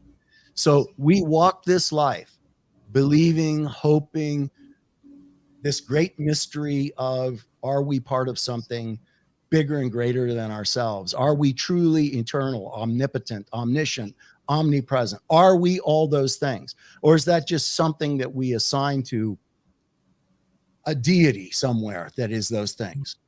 If we were born into this existence with this ability, then what is that supposed to mean for us? Right. So what happens through the practice of coordinate remote viewing, because it is an empirical evidence that provides for you an undeniable, irrefutable evidence that you are more than the physical and that you can tap into it, that you can see and hear and learn and smell and taste and be part of it. And you start to understand that truly at that subatomic level, you are omnipotent, omniscient, omnipresent. You are eternal. You are in wave form. So what you're saying is there is great benefits in just understanding your being is far bigger, far more. To transition from belief to knowing is one of the most powerful experience I ever had in my life. Okay. I was a high priest in the Mormon church once when I became a member. That is, people thought I might be a general authority one day. I served as first counselor in a bishopric. I served as a second counselor in the stake presidency. And I was a hypocrite because I said that I knew things and felt things and heard things and saw things. And I did not. I just was giving out the pablum that I was asked, and as any person who stands at a pulpit and talks or teaches or preaches or whatever the case may be. For me, it was a dishonesty because I did not ever know. I just believed. And that was a weakened state for me. I didn't want to believe. It's like when I jump out of an airplane, you know, with a 130-pound rucksack, my weapon, and you jump into the, you know, into the jet stream of an aircraft, you don't want to believe that your parachute's going to open, right? You want to know. Gotta want to know that, right? Yeah, I know it's going to open. And I know that if it doesn't open, then I do this, right? And if it doesn't, I do this. And I keep doing that until it either opens or I hit the ground. Right? If you're operating on belief in that respect, then, you know, and everything you do in the Army is, I know this, right? So for me, it was a transformational experience that I had really they didn't teach you about that. They didn't have a guidebook for that. Like they used to refer to it sometimes as this, a Messiah complex kind of thing, because now you knew that you are omnipotent, omniscient, omnipresent, eternal.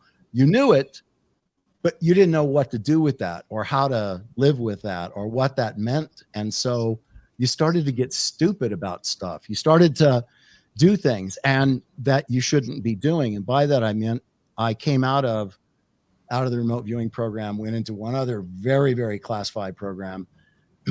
That's another story for another night. But I was a strategic deceiver. I went to an organization called Torn Image, which perfect code name for this thing. And then to Command and General Staff College.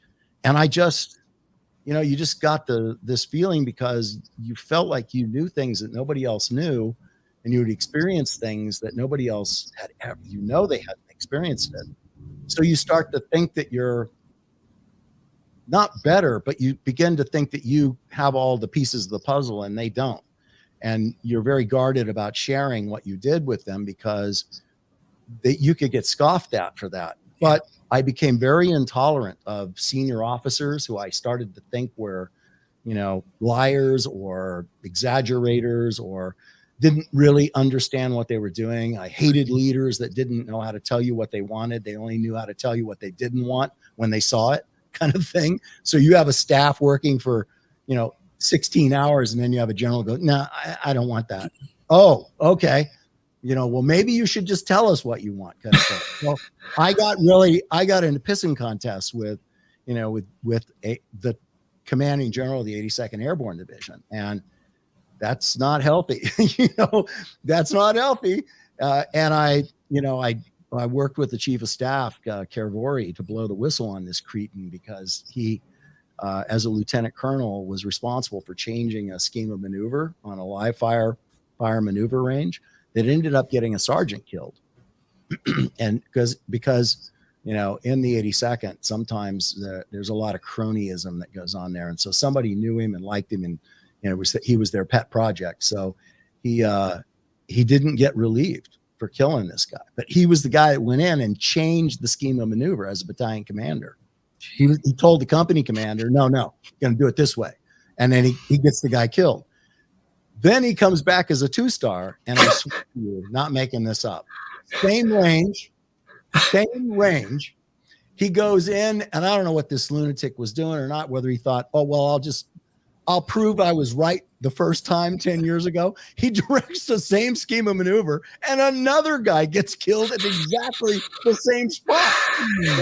Another guy gets killed, and then he tells his aide, lie about it. And his aide comes back and comes straight to me and goes, sir, because I was the division training officer at that point, and I owned the ranges, right? So he came back to me first, and he also knew I'd been an aide twice, almost 3 times. And I went, we got to go see the chief. So we went to see the chief, and the chief and I, both of us were like, this can't stand, this can't happen. Well, the bottom, long story short, that certainly put a crosshair on my back. And Colonel Caravori was, it was very, very rare for the chief of staff of the 82nd Airborne Division not to become a general, not to become a 1-star. Slide on over to be deputy chief of staff or ops or support or something like that. He ran him out of the Army. This general wrote him an OER that just ended his career. And then the general was the court-martial convening authority. So when in 93, I decided to write this book, I was at the 82nd Airborne Division. And I was still an XO in the battalion. And then I was an interim battalion commander for a very short while, just took the battalion. I wasn't command select yet. I took the battalion until the full-time replacement came in. But I made the decision. I actually got called by the agent who was representing the book with Jim Mars, that Jim Mars was writing, that he was writing with Ed Dames. And I was called up. I said that they told me there was a problem with the book. And so I flew up to New York at their expense, and I went in and I was given the manuscript to read as a bound galley, I think. And I read it and I went, this is not true. These things didn't happen. And it was not that the operations and things didn't happen. It was basically the fact that the guy that was feeding Jim Mars the story had kind of come outside of himself and was really doing this self-aggrandizing thing. And it was because of his new girlfriend is why that happened, who just was an evil, wrapped in female skin, as far as I'm concerned. This is the person that turned him into Dr. Doom, right? Just say anything. As long as it's negative, there'll be people, and it's true about humans. If you come up with some negative thing, right? Like it's going to be a giant plague going to kill everybody, or Death Star, or something else, an alien invasion. There's like half the population are like, holy crap, he said alien invasion, like next month. So and he just started doing that. Because why? Because it drew a crowd. Didn't matter how much BS it was. And his personality changed. But when I read that book and I said, no, this didn't happen. When he came into the room, when Ed came in the room, nobody stood at attention. Are you freaking kidding me? No, that did not happen. And nobody recalled him sir either. So that they the agents just turned around and went, no, we're not going to we're not representing it, Jim. Sorry. Well, Jim Mars was, beside himself when that happened. And he goes, well, let me fix it, please. And they were like, nope, not doing it. So then I got back to Fort Bragg, and then I get a phone call from the agent that says, how about if you write your story? And so I wanted to write the story from a perspective of transformation. I wasn't going to talk about the history. First of all, I don't know any of the history other than what I read in the file safe, right? I mean, I wasn't there 10 years. I was there 3. So I talked about what my transition was like, and the fact that, when that snapped for me, that I now I knew something, I didn't believe it anymore, and how that transitioned through my life, but also how it turned my life kind of inside out. And it did, because I didn't know how to handle that kind of understanding. I just didn't. So now So you wrote the book, but the government got PO'd. Well, hell yeah. I mean, yes. They preferred some charges against me, which were just ridiculous. I had been separated from my wife for almost 5 years at that time. And my wife was a really, really good woman and a good wife and a really great Army wife. But I was gone, 10 months out of the year, 11 months out of the year, when I was a Ranger and when I was an airborne company commander. And, I was living by myself at Fort Bragg. I went to Commander General Staff College by myself, living in rented rooms and stuff like that. It was just a life of separation. And so we actually formally separated. I mean, we had the documents and everything, and they were signed and notarized. We were formally separated. And so she started dating a fireman, and I dated, whoever I could find. And when they found that, I get this, this general who, as I said, I had a target painted on my back, and it just turned into, he was the court martial convening authority. So I ended up getting these charges for adultery. And I was like, wait a minute, I have a document here. And they go, oh, well, yeah. But if you're separated in the military, and I swear to you, in basic course, advanced course, command drill, staff college, nobody ever said this, but if you're separated, you can take somebody to the movies. You might even be able to hold a hand, but if there is any rumor of intimacy of any kind, that's an adulterous act. And I didn't even know that was a thing. In the Army, I mean, in the military, yeah, in the Uniform Code of Military Justice it is, but it's commander's discretion. 99% of the time, that would never, ever, be something. But there was a plan, you see, at foot. Sure, they were trying to get you on something. They were trying to get me, according to my lawyer, my legal team. I had a civilian lawyer and a military lawyer. Their plan was get me to step into the court martial, let the court martial convene, let me go ahead and try to fight those charges. And once the court martial convenes, then they can keep stacking on charges. And my military lawyer told my civilian lawyer, who was a former Army judge, he said, I've got word of what's going to happen. As soon as we start this thing, they prefer the charge, or rather start the court martial, they're going to charge him with dereliction of duty, wrongful disclosure of classified information. And the civilian the Army judge looks at me and goes, and how are you going to plead to that, Dave? I go, I wrote a book. Yes, I'm going to have to say yes on that one. And he goes, and you're going to go to jail. He goes, you're going to go to prison. Are they saying that you violated your NDAs or the? It's not NDAs. You violated a secrecy oath. Secrecy. Yes. You sign a secrecy oath. And I made the decision in 93 to do that because, rightly or wrongly, and I can see both sides of that argument, rightly or wrongly, I chose to tell that story because I know that what I learned as a remote viewer changed me for the better in a lot of ways. Some ways I struggled with in trying to understand it, but the transition from believing to knowing is an extraordinarily powerful transition. And I wanted people who wanted it to be able to access that. And I knew that if what I was saying was tied to the CIA, the director in the DIA, Directorate of Technology and Science, and that it was an intelligence collection methodology, and it transforms you, that would give it a degree of credibility that will rise it up out of the muck, if you will, and give it some truth and credibility that people could cling to say, wow, okay, yeah, I just have to learn this protocol and let's see what happens. So the vast majority of people have that experience. Some people don't. Coordinate remote viewing doesn't work for everybody.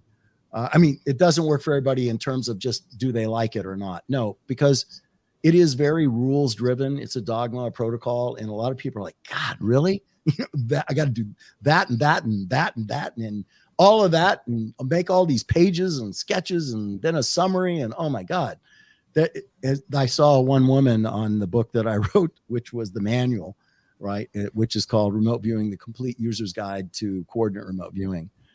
That was published in 2008. And I look occasionally at what their reviews are on Amazon. And some poor woman goes, nothing should be this hard. Nothing should be this hard. She's right. Nothing should be that hard. And it's really not. It's hard to pick up the book and go through it and get it. You need to have that. The book wasn't written to be your manual to learn it, right? To go to a class with that. You can read ahead, but go to the class where people can explain it to you. Or like, what we're doing here. So that's why I made the decision to do that. And I thought, stupidly, foolishly, I thought that because of my record and because of who I'd worked for and what I had done, I thought that I don't know what I was thinking. I thought that they might just let me get away with it. Like they wouldn't say anything because so many people like Bert Stubblebine and Mike Thompson and other people had talked about it. I just thought, why can't I write this book about this and talk about my journey? And yeah, it was foolish because I really did violate a secrecy and I betrayed myself and I betrayed that oath, and I take those oaths quite sacredly. So that was. But did you create any harm? No, absolutely not. Right. I mean, of course, everybody in the program was certain that I had just, ended life as they knew it. But it turned out not to be the case. They just shut that one down, bulldozed the buildings, and took all those people and either retired them or put them somewhere else in another program. So it didn't do anything to damage anything, not really. In fact, what it did do is elevate the visibility and all the credibility where credibility could be, elevated across the board. I mean, so in hindsight, openly about it now, etc. I'm sorry. Oh, in hindsight, are you happy the way things worked out? Are you regretful? I mean, would you do it again? That's a good question. I ask myself that question frequently as well. I think that I would certainly do it again. Yeah. I might. No, I would have done it exactly the same way. My regret, though, is that I had 18 years as an Army officer. I had been selected as lieutenant colonel. I surely would have commanded a battalion, and who knows? I may have indeed pinned on a star one day. It's never for certain, but that may have happened. So at 18 years, I had to resign my commission and walk away, and that to me has always been a big disappointment, and it was a huge disappointment for my mother. Yeah. But you walked away with an honorable discharge. Not at first. I was given an other than honorable discharge because that general is the guy that has that opportunity to make that recommendation. And some years later, I hired a lawyer and went back to what is called the Army Discharge Review Board. And in the Army Discharge Review Board, you, of course, present your argument, which was never presented when you resigned, right? They go, well, give us an argument and we'll decide whether you're going to get an OTH or you're going to get an honorable. So I went then and sat in front of 5 full colonels and people were there to speak on my behalf that were Air Force officers, my son, some Army friends, and there were 187 letters written in support of me, at least 120 of those from former Rangers or former guys, men in my airborne company, and sergeant majors now, they were, and that stuff is all in there. And so it was unanimous, all 5 colonels. Well, first of all, 4 of them were crying and listening to the story, which was started off with the female colonel. She started crying. Then the guy next to her and the guy next to her. The only one that sat there rigidly was this Mormon guy. He was a Mormon colonel. And he was not buying my anything. But still, it was unanimous. And they said that the allegations against this officer were baseless, without merit, and no credible evidence. And we therefore unanimously reinstate him and give him, honorable discharge. Now, at that time, I'm too old to put a uniform on. I had gray hair, but it was nice to say now. And what happens when that occurs is you never have to say that you had anything other than an honorable discharge. That you are entitled at that juncture by congressional ruling that you can say, nope, came out of the Army with an honorable discharge. But I always tell the story because I want people to understand that there were repercussions, and rightly so, absolutely, in what I did, and that, but there was a way to go back and to turn that around. Say, Alex, can you put up a couple of the good questions for David to go through? I know we haven't been too interactive tonight. Do you? Apologize. David wins the award for the most talkative guest we've ever had. But great information. I mean, it's I could sit there and listen to it all night. But there's been a few good questions. So have you ever used this to seek answers to personal questions? All the time. You become hyper intuitive. You eventually you move from coordinate remote viewing, which is very protocol driven, and you move into something called extended remote viewing. And then from extended remote viewing, then you go into there's a level that I teach called master remote viewer, and then there's an explorer remote viewer. It's all, you can use whatever versions of the protocol you want to use, but the target arrays become more complex. The questions become, the taskings become more complex. You're learning all different kinds of new things. And the idea is to get to a place where you are walking in both worlds all the time.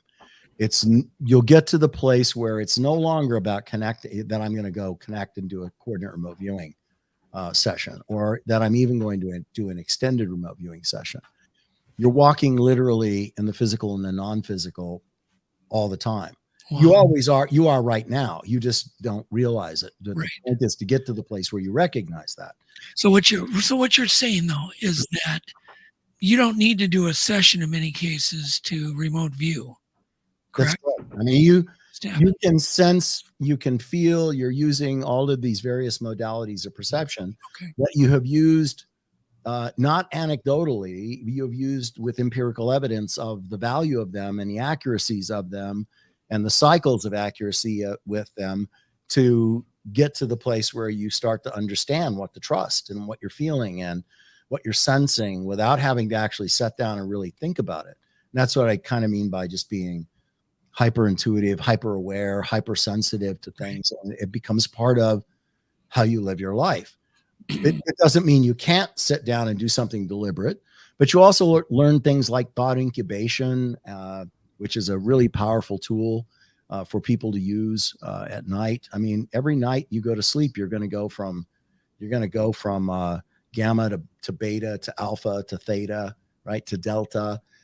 And if you're going to do that through the night, then why not incubate a question? So that's another thing that I teach people is like, okay, let's develop a question for you to thought incubate. And you have to be very careful in your analysis of the question. You can't ask yourself a question that's really 5 questions in one. You have to be very careful about distilling the question down so that you get a precise question will allow you to deliver a precise interpretation. And so if you thought incubate that every night as you go to sleep, then we know that dreams are rehearsals. That's what they are, according to Harvard dream researchers, several of whom went through remote viewing training with me. They know that these are rehearsals. And if you don't give your brain something to work on during the night, it'll just pull up whatever it thinks. Yeah. Yeah. I mean, if anybody tries to like make a pearl stand still on a black background, your brain is going to start looking at it from every angle. And it's just, the brain is a very weird, it's almost like another entity. Is that a kind of a, I mean, can you expound on that a bit? Well, there are different definitions and understandings as remote viewers that would kind of step outside the confines of medical terminology or psychiatric terminology. I mean, we talk about the mind, the brain, right, and we talk about it in that way, and we do that because we're trying to give explanation for why and how quantum mind is able to work within the quantum mechanical concepts and interpretations. If everything is energy and energy is everything, then everything is expressed as waveform on some level, and everything is. At the subatomic level, everything exists in waveform. It's this whole, I don't want to get into the very particulars about what it means when something is observed, but typically it's just being observed by instrumentation. But you've heard this explanation about that particles are only particles when observed. And when it's not observed, it decoheres, right? Back, Yes. It collapses back into waveform. And then when the instrumentation is asked to look at it again, it coalesces up into a particle. And so it becomes position 1, then position 2, or position 3. And old Newtonian physics used to say that that waveform traveled by the closest path from one position to the next. Quantum mechanical interpretations of that say that no, that waveform, when it exists as waveform, it moves through every possible path. Well, for a waveform to travel by every possible path from position 1 to 2, that's omnipresent, right? Yeah. It is everywhere if it's traveling by every possible path. So that means then in this holographic matrix field, to borrow, Itzhak Bentov, this old Jewish physicist who wrote a great book called Stalking the Wild Pendulum, it is we exist within a holographic matrix field that consists of waveform, the waveform expression of all things. And those waveforms have no limitations. So because they travel every possible path, it means that they're everywhere. So as a remote viewer, you're not going from here to there. You're just tapping into and finding what's called the signal line, but meaning the waveform expression of that target gestalt, which is right here already, right? So that is how that's detected now, is through what we say is the mind, right? Because the mind is this connection, as it's described in remote viewing, up into this 8-dimensional hyperspace or this holographic matrix field. So the mind is detecting waveform expression. The biological brain is simply decoding it. It's taking it through its references, through its what's called your experience Rolodex. So it's looking at the speed of human thought, right? It's at the speed of human thought. It's trying to say this waveform is this. So it's decoded as this, right? It's a shoe or it's a snowy mountain. And then as human beings, when that comes to you, oh, it's a snowy, it has this shape to it, and this is white, and this is dark and hard, and this is white and fluffy as you're probing and labeling it. That's called the objectification process. So you're detecting, decoding, and objectifying. And those are the kind of the roles that things play. Mind is tapped into this this 8-dimensional hyperspace, holographic matrix field. Biological brain is decoding the waveform based on experience Rolodex. And then you are objectifying it in 2-dimensional media on a piece of paper. That's coordinate remote viewing. That's how I think of it. Well, let me interrupt here. Is remote viewing an example of quantum mechanics, quantum physics? Well, yes, quantum mechanical interpretations apply to how quantum mind works. Right. I mean, as long as you're never stating that what we think we know about how this works as long as we're not stating it as an absolute, which most quantum physicists who are really good, award-winning, smart guys who don't oversell themselves or overstep their capabilities, Right. They will all tell you that everything within that world of quantum mechanical physics, they are interpretations. They are not absolutes. And anybody who presents their work as an absolute is a fool, because it's all based on what we know right now that we can plug into our math proofs that allow us to say, well, this is what we think, and here's how we mathematically prove it. But the truth is that, and I've heard so many of these really great physicists stand up and say, it could be all crap. Tomorrow it could be crap, because we now find something else out that changes the equation and changes our understanding completely.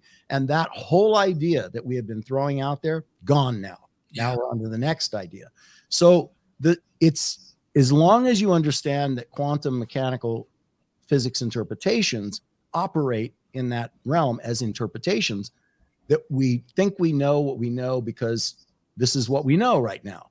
Right. The same thing can be templated over and used to interpret how quantum mind functions.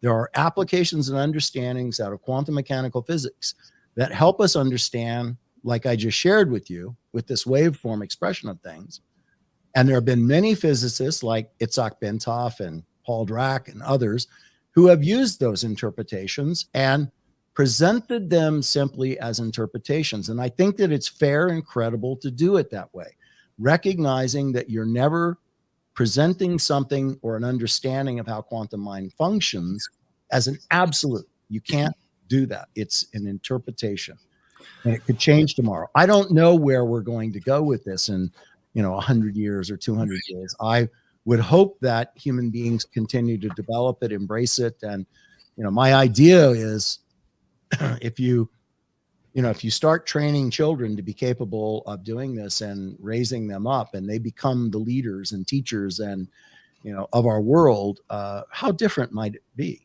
Yeah.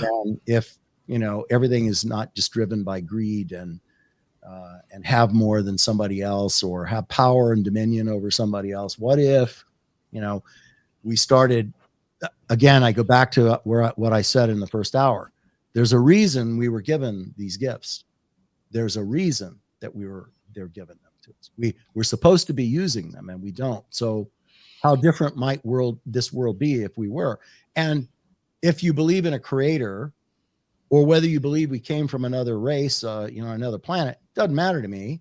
I don't care what belief structure there is there or who you're going to assign that to. The idea is if this was bestowed upon you, if it is encoded in you that you have this ability when you get here, then, and there's tons of pediatric psychiatric research on this.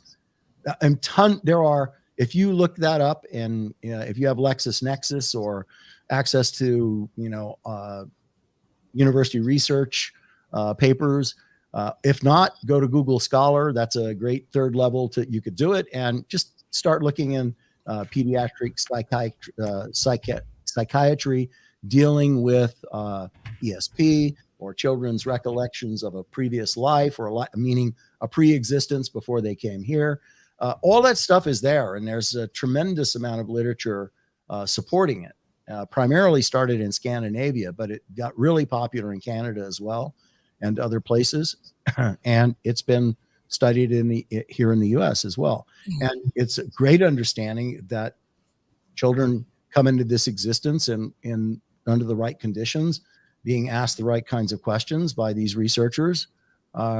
They express an understanding of where they came from, why they're here, and what they're supposed to be doing here, and more. So, yeah, I mean, I just am intrigued by the idea that these are gifts that we are born with, and that had to be a reason that a creator would give that to a life form that was going to live on this planet. It wasn't given away, and then you have to ask yourself, well, what were the things that were put into place to strip that ability away from us and give it to something else? And it's there, and it starts with religion. It starts with that, where it removes that ability from the individual human being and it assigns it to something later, some other being. That other being has the ability, not you. Alex, can you put up a question from Can Squatch? Is the Defense Department? Yep, there it is. That's a really good question. Artificial intelligence would not be able to detect the code and objectify. Artificial intelligence is really, it's still kind of a dumb. Well, yeah, it's binary. It's still kind of a binary. Yep. Words not coming to me, but it's a binary process. It's an algorithm. It's just advanced algorithm. But you can understand why somebody would be curious because you're talking about how, what is artificial intelligence is when a computer gains consciousness of itself, awareness. Self-aware, but it actually never, I don't know that. Right. That's a term that's used that people conjure all kinds of different meanings around it. Kind scary. Based on the what's not transformer. What is that called? Terminator. Say right. So it's still actually, it's scary and computers can run away with themselves, but it's still algorithmic. And it's when it becomes the idea of pure actual self. Put it this way, David. We hope it is. What's that? We hope it is. Well, I know it's freaky, and I know that it can, because it can cognate. Actually, there have been a bunch of studies done just now on, human storage capacity, mental storage capacity. And we're now in, I think, 1,000 petabytes, which is, what's the next thing up from a petabyte? I have no idea. I'd have to look that up. You think you would know that, Alex?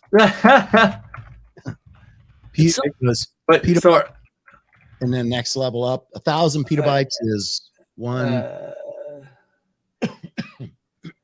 Is that exabyte? Exabyte. Exabyte. Yottabyte. Then it goes zettabyte and yottabyte. No, it's an exabyte. It's 1 exabyte. Okay. And so that is now considered, the storage capacity of the human brain, which is really was way beyond what people were saying. There are still some, and it's beyond that. It has to be. Of course. But the next key, really cool thing is the speed at which the brain can cognate. So that's why Rauscher and Targ and have talked about that human cognition, the speed of human thought, is faster than the speed of light. If you look at what the now clocked speeds are in human cognition, and they're talking about, transmission from neuron to neuron kind of thing, right?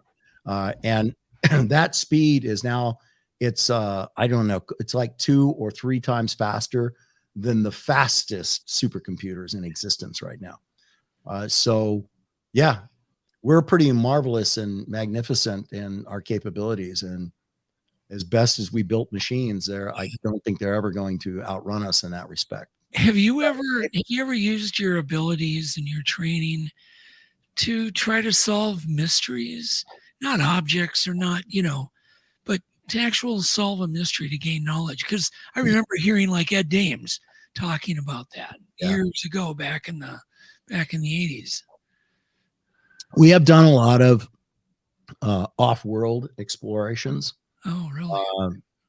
Yeah, I've done a number of lectures about that. We can do one here at some point in time. Yeah. Other worlds, other civilizations, other craft, other structures. I mean, we're not alone, and you can go to the Drake equation, which it always cracks me up, the Drake equation, because the whole Drake equation, which discusses, this platform for determining the feasibility of habitable planets.